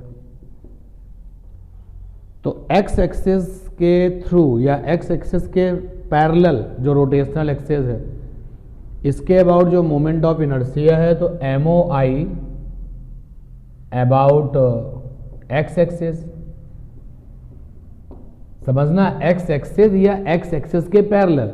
जैसे तुमने कहा कि सर ये नीला वाला पेन x एक्सिस है, लेकिन मेरी वाली रोटेशनल एक्सिस इसके पैरेलल है, तो ठीक है कोई बात नहीं, ये इक्विवेलेंट टू एक्स एक्सिस ही तो हो गया। भाई कई बार एक्स एक्सिस के पैरेलल क्या होता है एक्स एक्सिस, वाई एक्सिस के पैरेलल क्या होता है वाई एक्सिस। तो moment of inertia about the X axis I X है, और moment of inertia about Y axis I Y है। अब हमने क्या किया कि मोमेंट ऑफ इनर्शिया निकाला उस एक्सिस के अबाउट जो दोनों के दोनों एक्सिस पर क्या था परपेंडिकुलर। ये जेड एक्सिस के नाम से फेमस है। तो moment of inertia about rotational axis which is perpendicular to both axis is I Z. तो आई जेड बराबर होता है I X plus I Y. मतलब ये थ्योरम ये कहता है किसी लैमिनर ऑब्जेक्ट का मोमेंट ऑफ इनर्शिया 3 एक्सिस के अबाउट निकालो। पहली वाली एक्सिस जो है वो एरिया से जाएगी, एरिया से पास होगी। जैसे अगर ये लैमिनर ऑब्जेक्ट मेरा सेल फोन है, तो ये वाला रोटेशनल एक्सिस एरिया से पास हो रहा है ना, यानी ये रोटेशनल एक्सिस एरिया के साथ कितने डिग्री पर है 0 डिग्री पर, निकाल लो। और ये रोटेशनल एक्सिस भी एरिया के साथ कितने डिग्री पर, इसको भी निकाल लो। ये दोनों लोग आपस में कैसे थे 90 डिग्री।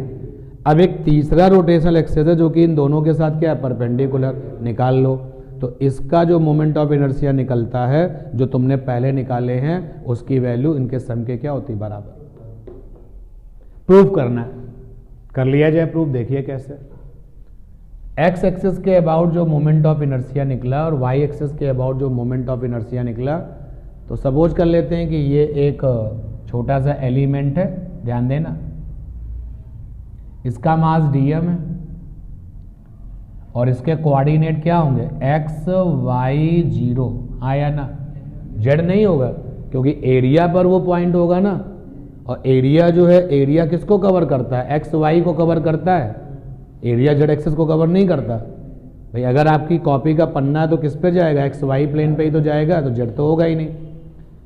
ठीक, तो अब x एक्सिस के अबाउट मोमेंट ऑफ इनर्शिया, तो देखो आई एक्स बराबर हम लिख सकते हैं क्या, आई एक्स बराबर इंटीग्रेशन, और हम एक्स एक्सिस के अबाउट निकालेंगे तो इसकी डिस्टेंस यहां से कितनी होगी, वाई, बोलो, और ये जब वाई एक्सिस से निकालेंगे तो डिस्टेंस कितनी होगी, एक्स, तो डिस्टेंस का स्क्वायर यानी कि वाई स्क्वायर साथ में डी एम, और आई वाई निकालोगे तो क्या आएगा, इंटीग्रेशन एक्स स्क्वायर साथ में डी एम। अब जरा आई जेड निकालते हैं, तो आई जेड बराबर इंटीग्रेशन, अब इसकी जेड एक्सिस से डिस्टेंस क्या होगी, तो ये होगी, यही तो डिस्टेंस होगी जेड एक्सिस से, मान लिया ये आर है, बोलो। 3D में तुम्हें अजीब सा दिख रहा है लेकिन रियलिटी ये है कि जो आर है पाइथागोरस थ्योरम से निकलने वाला है। देखो भाई, ये क्या है x, ये क्या है y और ये क्या है r, ये एंगल कितना है 90 डिग्री, यानी कि आर स्क्वायर बराबर हो जाएगा X square plus Y square, तो यहां से आर स्क्वायर बराबर हो जाएगा X square plus Y square, तो ये आ जाएगा आई जेड बराबर हो जाएगा आर स्क्वायर डी एम, तो आई जेड बराबर आर स्क्वायर की जगह पे X square plus Y square D M, I Z बराबर हो जाएगा integration X square D M plus Y square D M, I Z बराबर हो जाएगा आई एक्स, नहीं हाँ ठीक, नहीं I Y, X square D M किसके बोला, आई वाई, और ये हो जाएगा आई एक्स, प्रूफ हो गया, ठीक, क्लियर ये बात। तो ये दोनों की दोनों थ्योरम अब हमारे लिए कॉन्सेप्ट का काम करेंगे।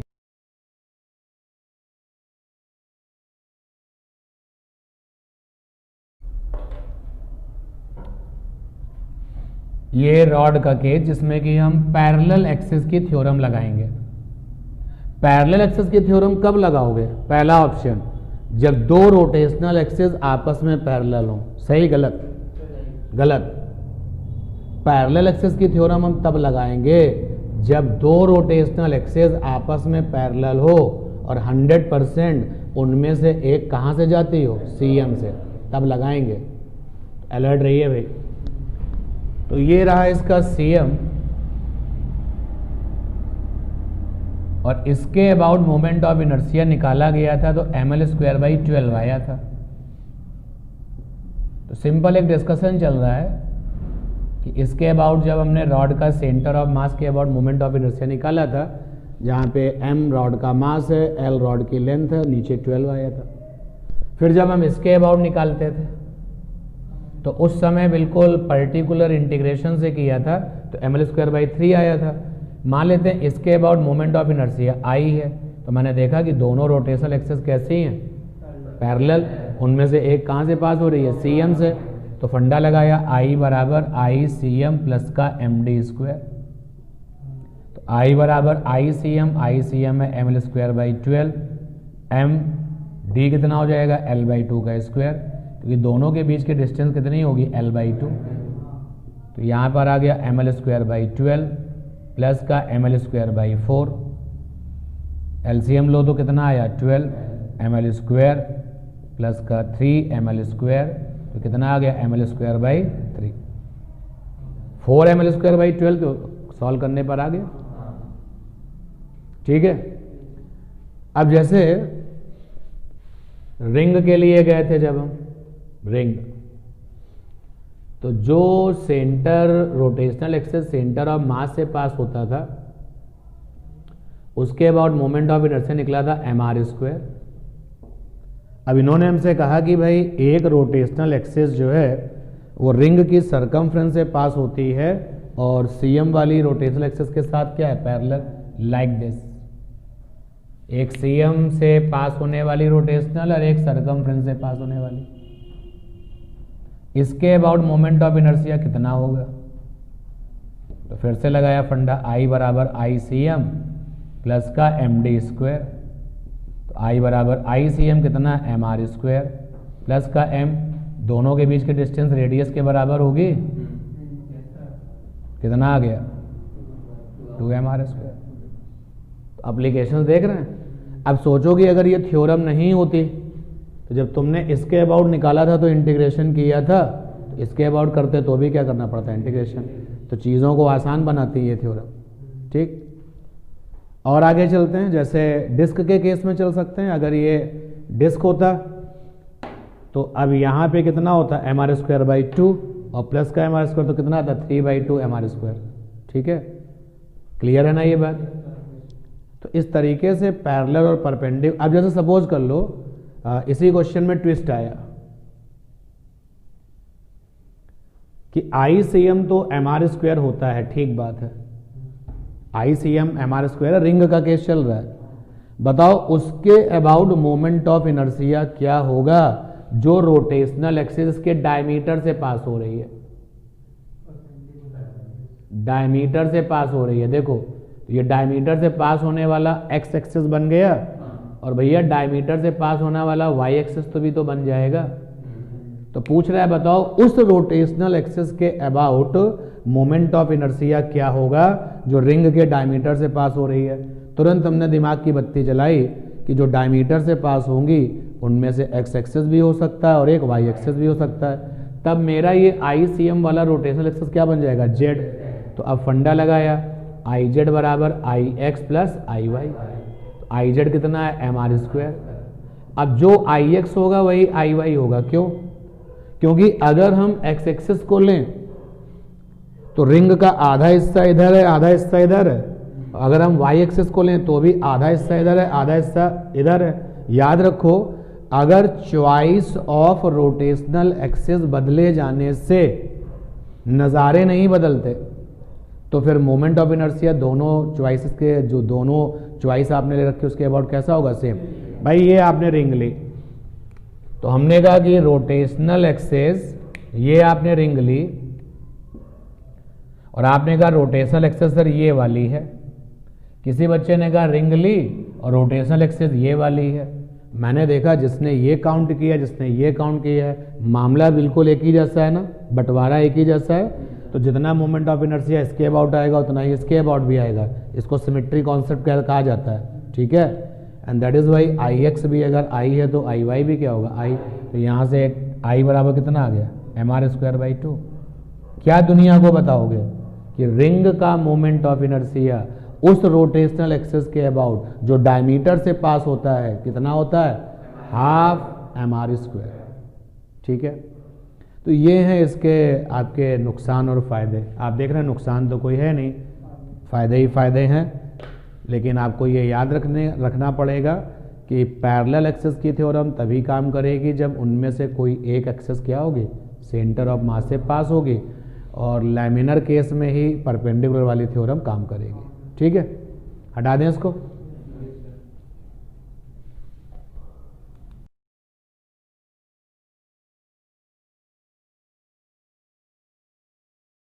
चलिए पन्ने पलटिए और मुझे बताइए कि आधी रिंग का सेंटर ऑफ मास कहाँ निकला था, क्या लोकेशन आई थी आधी रिंग का सेंटर ऑफ मास, वैल्यू बताओ कितनी थी। अगर ये मैं आधी रिंग बनाता हूँ, ये आधी रिंग बना ली, तो ये रहा रिंग का सेंटर, तो सेंटर ऑफ मास क्या निकला था,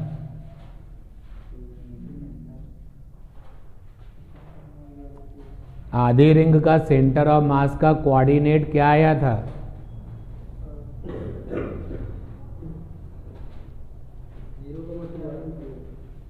जीरो कॉमा 2r/पाई, 2r/पाई, 0। तो सेटिंग तुमने उस दिन ये बनाई थी, ये y एक्सिस लिया था, ये x एक्सिस लिया था, CM के कोऑर्डिनेट आए थे 0,2r/पाई, ये निकला था।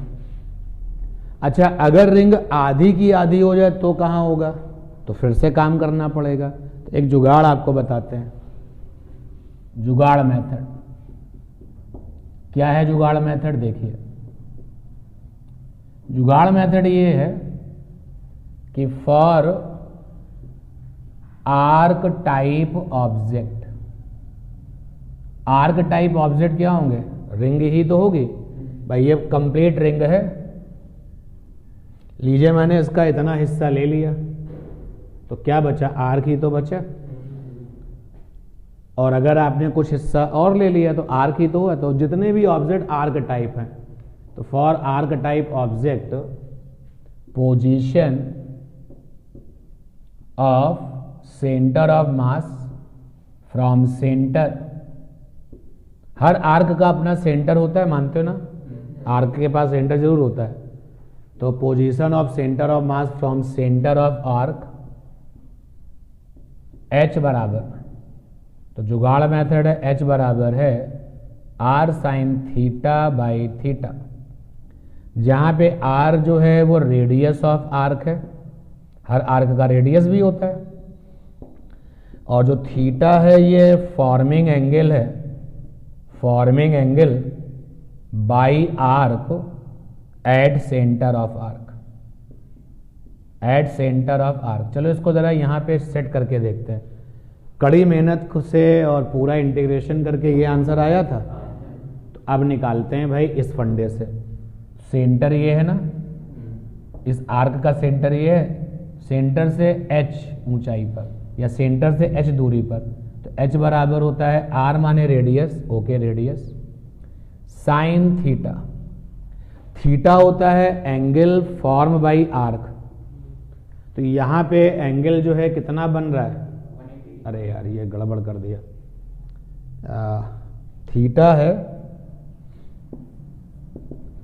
थीटा है फॉर्मिंग सेमी एंगल। तो ये जो पूरा आर्क है वो सेंटर पे कितना बना रहा है, 180, तो उसका सेमी ले लो तो थीटा बन जाएगा। तो यहाँ पे आ जाएगा साइन 90, और यहाँ क्या आ जाएगा 90 नहीं, पाई बाई 2।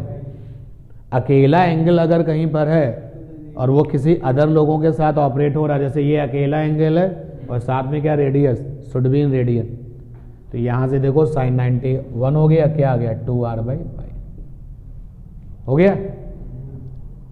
अब इससे फायदा क्या होगा कि अगर वो आर्क जो है आधे का आधा है, फिर हाफ का हाफ है, आप सारे के सारे क्वेश्चन को निपटाते चले जाओगे।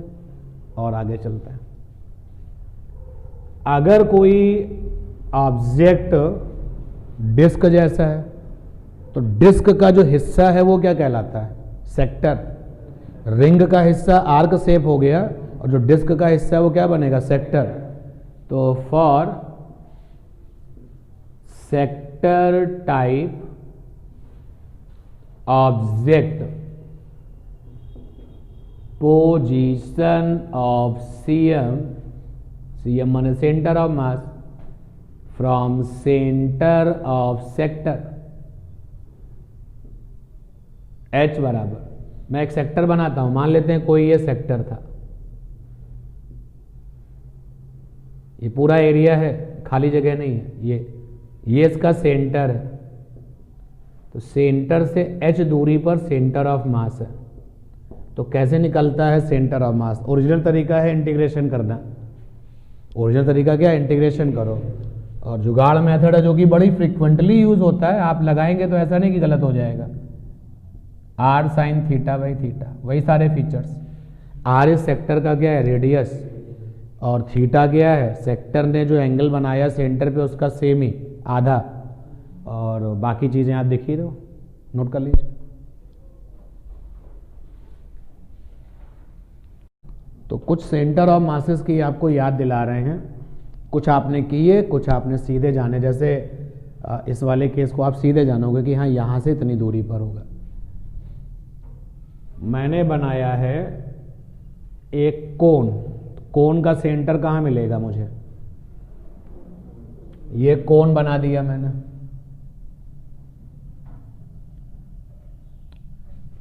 ये कोन बना दिया। बताओ भाई कोन के पास सेंटर कहाँ होता है, बेस के, ये है कोन का सेंटर। कितनी ऊंचाई का कोन है, h ऊंचाई का कोन है, कैपिटल H। कितनी ऊंचाई का कोन है, h ऊंचाई का कोन है। लेकिन ये कैसा है, सॉलिड, और ये कैसा है, हॉलो। एग्जाम में क्वेश्चन आएगा, बताओ इसका सेंटर ऑफ मास कहाँ है, सीधे आएगा कहाँ है, वो ये नहीं कहेगा कि निकालो, निकालो तो इंटीग्रेशन पे जाना पड़ेगा। तो सेंटर से मान लेते हैं स्मॉल h ऊंचाई पर सेंटर ऑफ मास है। सिमिलरली यहाँ पर भी सेंटर से मान लेते हैं स्मॉल h ऊंचाई पर सेंटर ऑफ मास है। तो सॉलिड के केस में स्मॉल h की वैल्यू आती है h/4 और हॉलो के केस में आती है स्मॉल h बराबर h/3। आर्क का सेंटर ऑफ मास उसके सेंटर से, और सेंटर से जो दूरी हमने ली क्या ली है, स्मॉल h। सेक्टर का सेंटर ऑफ मास सेंटर से क्या ली है, स्मॉल h। और सॉलिड वाले कौन का सेंटर ऑफ मास दूरी कहाँ से ली है, सेंटर से, स्मॉल h। सिमिलरली यहाँ से भी स्मॉल h। अब हमारे पास में एक सेमी स्फेयर है, सेंटर इसका ये है, ये सेमी स्फेयर है और ये सॉलिड है। इसका सेंटर ऑफ मास कहाँ होता है, तो सेंटर से स्मॉल h। तो स्मॉल h की वैल्यू आती है 3r/8।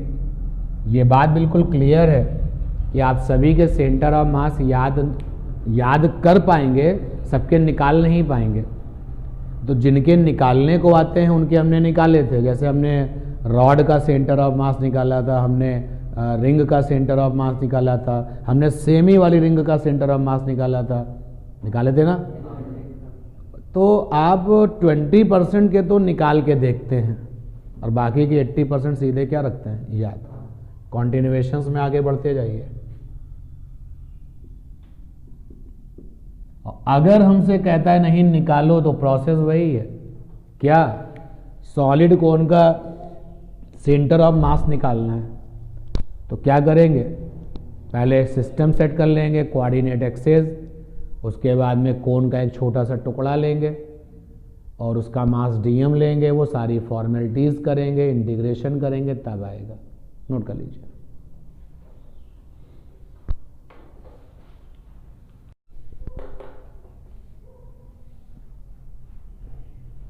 रेडियस ऑफ जायरेशन, ऐसे ही तुमको जो है रेडियस ऑफ जायरेशन से पहले तुमको जैसे मोमेंट ऑफ इनर्शिया, तो तुमने क्या सबके मोमेंट ऑफ इनर्शिया निकाले हैं, नहीं। आपने मोमेंट ऑफ इनर्शिया निकाले हैं 40% के, 60% के याद रखने पड़ेंगे। जैसे हॉलो स्फीयर का moment of inertia about the cm कितना होता है, 2/3 mr², 2/3 कैपिटल M r², जहाँ पे m जो है पूरे स्फीयर का मास है और r क्या है, रेडियस है।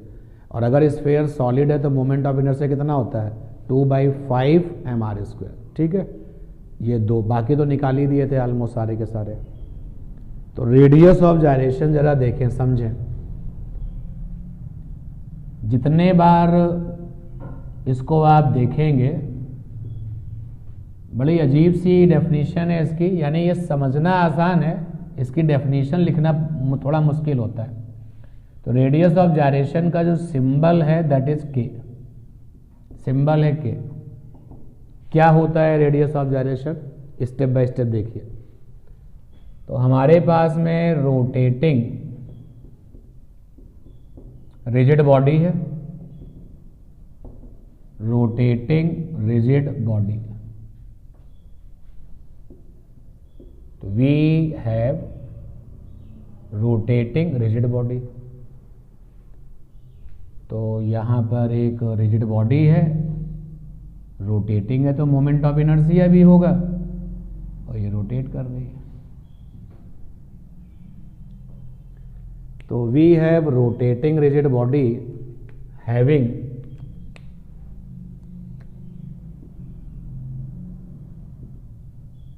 Moment of inertia about rotational axes passing through CM, ICM। तो ICM हमको मिल गया, अब जो भी होगा ICM। ठीक है, अब जैसे अगर ये बॉडी आपकी रॉड है तो ICM कितना है, ml² / 12। अगर ये बॉडी एक स्फेयर है, खोखला वाला तो ICM कितना है 2/3 mr²। अगर सॉलिड है तो ये कितना है 2/5 mr²। अगर ये बॉडी एक रिंग है तो कितना है ICM बराबर mr²। तो लर्न होंगे तो सब पता ही तुमको। जनरल वे में अगर कोई ICM लिखने को बोलता है तो कैसे लिखते हैं, इंटीग्रेशन r² dm। और फॉर रिंग हमें याद है, फॉर डिस्क हमें याद है, फॉर रॉड हमें याद है, फॉर हॉलो स्फीयर हमें याद है, फॉर सॉलिड स्फीयर हमें याद रखना ही पड़ेगा। तो रिंग का ICM होता है mr², डिस्क का ICM होता है ½ mr², रॉड का ICM होता है ml²/12, हॉलो स्फीयर का ICM होता है 2/3 mr², सॉलिड का ICM होता है 2/5 mr²। सिलेंडर का तो उसके डिस्क के साथ आ गया, खोखला हुआ तो रिंग के साथ आ गया, और हॉलो सॉलिड हुआ तो डिस्क के साथ आ गया। तो ये ICM की लिस्ट हमको याद है। अब हमने क्या किया कि बॉडी गायब कर दी, रोटेशनल एक्सिस रह गया।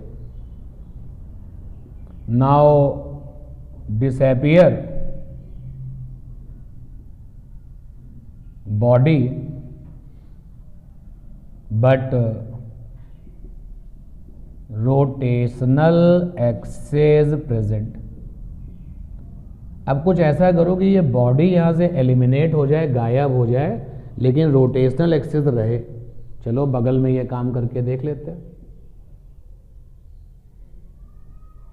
वही रोटेशनल एक्सिस है, बॉडी गायब हो गई। तो now disappear body but rotational axis present and take point where given body mass centered। Now disappear body and disappear body but rotational axis present and take point where take point with distance capital K from rotational axis where given body mass centered। तो हमने कहा कि भाई तुम जरा बताओ इस body का मास कितना था। तुमने कहा 10 किलोग्राम था। तो हमने कहा कि देखो भाई इस रोटेशनल एक्सिस से के डिस्टेंस पर एक पॉइंट है जहां पर मास की वैल्यू उतनी ही है जितनी बॉडी का मास था। लिखा हुआ है साफ साफ, वेयर बॉडी मास सेंटर्ड,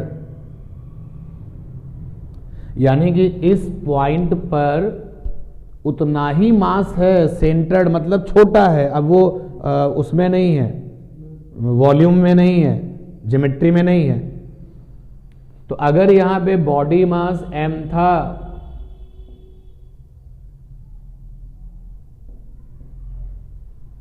तो यहां पर भी इस पॉइंट पर सेंटर्ड मास कितना है, सेंटर्ड मास m है। तो फिर जरा मोमेंट ऑफ इनर्शिया निकालो, इस तो mk² होगा। तो इस पॉइंट पर दोबारा आ जाए।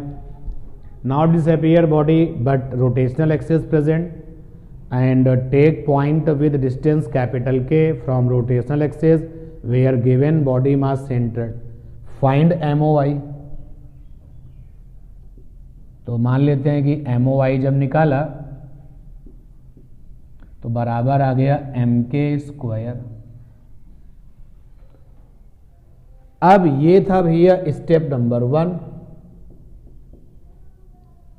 और ये है स्टेप नंबर 2। अगर स्टेप 1 में आने वाला मोमेंट ऑफ इनर्शिया और स्टेप 2 में आने वाला मोमेंट ऑफ इनर्शिया बराबर हैं तो इसी के को रेडियस ऑफ जायरेशन कहा जाता है। तो जो के नाम की डिस्टेंस है वो क्या बन जाती है, रेडियस ऑफ जायरेशन। तो if MOI are equal in both steps 1 and 2 then distance k is called radius of gyration. Radius of gyration.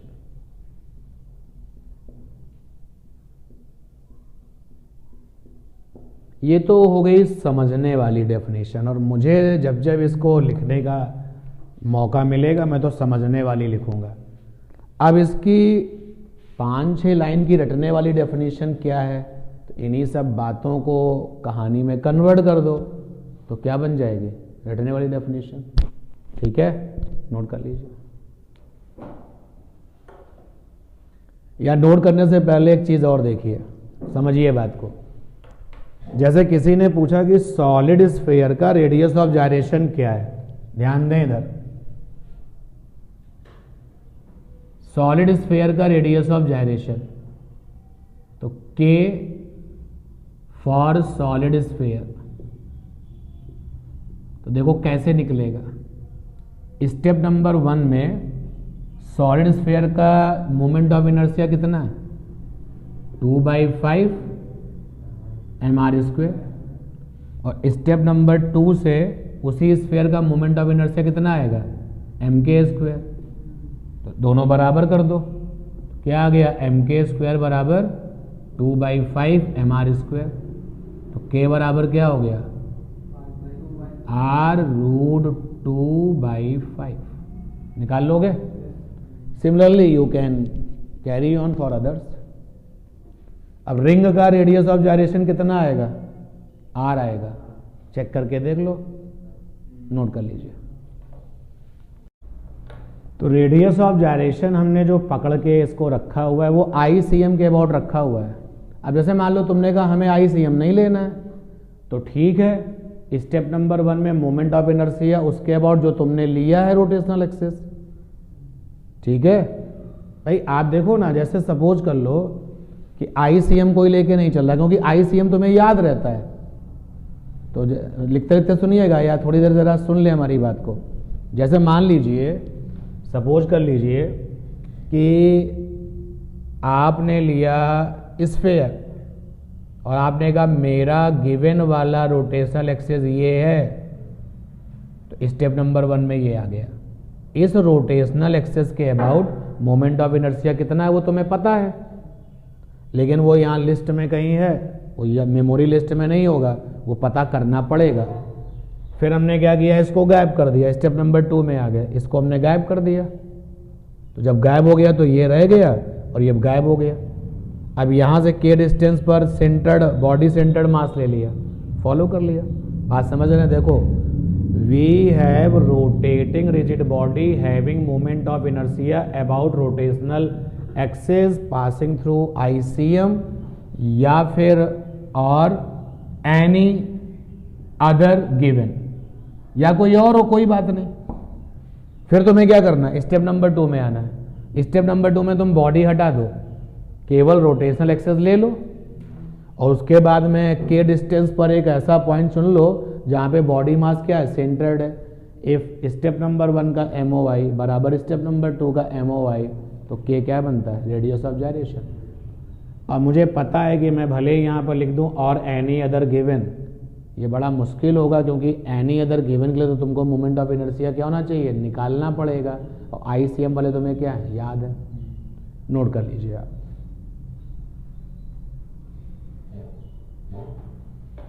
तो समझने वाले अंदाज में रेडियस ऑफ जायरेशन हो चुका है।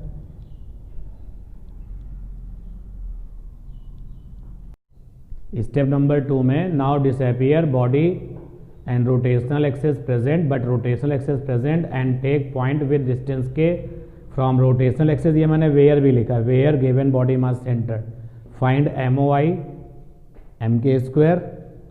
इफ स्टेप नंबर 1 का मोमेंट ऑफ इनर्शिया बराबर स्टेप नंबर 2 का मोमेंट ऑफ इनर्शिया, तो k को रेडियस ऑफ जायरेशन के नाम से जाना जाता है। हाँ, अब लिखते लिखते आप मुझे एक क्वेश्चन का जवाब दीजिए। अगर कोई बॉडी रोटेट कर रही है तो उसके सारे के सारे पार्टिकल्स क्या कर रहे होंगे? सर्कुलर मोशन कर रहे होंगे। तो कौन सी ऐसी चीज होगी जो ट्रांसलेटरी मोशन कर रही है? मतलब मैं उस केस की बात कर रहा हूं जहां पे बॉडी रोटेट भी है, ट्रांसलेटरी भी है, दोनों है। अगर आपको मेरा सवाल समझ में नहीं आया तो मैं यहां लिख देता हूं कि रोटेटिंग या रोटेशनल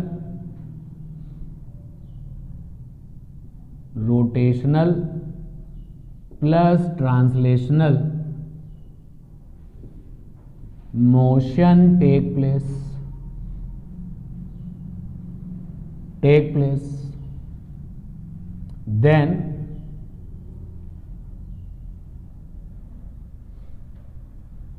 rotational motion करने वाले कौन हैं? और ट्रांसलेशनल मोशन करने वाले कौन है? ये मेरा सवाल है, रफ वर्क है, आपकी नॉलेज के लिए है। बताइए भाई सोच के। जो बोर्ड पर है सब हटा दूं? समझो, इस क्वेश्चन का आंसर समझने के लिए मान लो ये कार का पहिया है, ये कार का पहिया है। तो यहां पर जो एक्सेल होती है जिसके अबाउट रोटेट करता है, भाई एक पहिया उधर भी तो होगा, पीछे की तरफ ही है, बोलो। ये एक्सेल पड़ा होता है, तो देखो ये वाला क्या करेगा? सर्कुलर, ये वाला सर्कुलर, सब रोटेशन कर रहे हैं। लेकिन जो ये जहां पे ये नट बोल्ट लगाया है तुमने, क्या ये नट बोल्ट घूमता है? नहीं, ये केवल क्या करता है? सीधा। ये जैसे ही कार यहां से यहां पहुंचेगी तो ये चल करके यहां आ गया और ये चल करके यहां आ गया। तो जो आंसर मिला है कि जो रोटेशनल एक्सिस पर होगा, जो रोटेशनल एक्सिस के साथ जो चिपका हुआ होगा, वो किस पे चलता है? सीधे रास्ते पर। सेंटर ऑफ मास बोलते हैं इसको क्या बोलते हैं? सेंटर ऑफ मास। क्योंकि एक्चुअल में अच्छे से रोटेशन कराने के लिए, भाई आप अगर किसी चीज को घुमाना चाहते हो तो आप ये नहीं चाहोगे कि वो तकलीफ के साथ घूमे, वो आसानी से घूमे। और अभी अभी तो तुमको मिल चुका है parallel axis perpendicular axis theorem. सबसे कम मोमेंट ऑफ इनर्शिया किसके अबाउट होगा? CM के अबाउट। क्योंकि अदर के अबाउट देखो क्या आता है? ICM प्लस MD², तो ज्यादा हो जाता है। उसी तरीके से देखो IZ बराबर IX प्लस IY। तो सबसे कम जो मोमेंट ऑफ इनर्शिया है वो क्या होता है? अबाउट द सेंटर ऑफ मास। तो सबसे कम तकलीफ होगी इसी के अबाउट घुमाने में। तो जो सेंटर ऑफ मास होता है वो तो चलता है सीधे रास्ते पर, और सेंटर ऑफ मास के अलावा जो बाकी लोग हैं वो क्या करते हैं?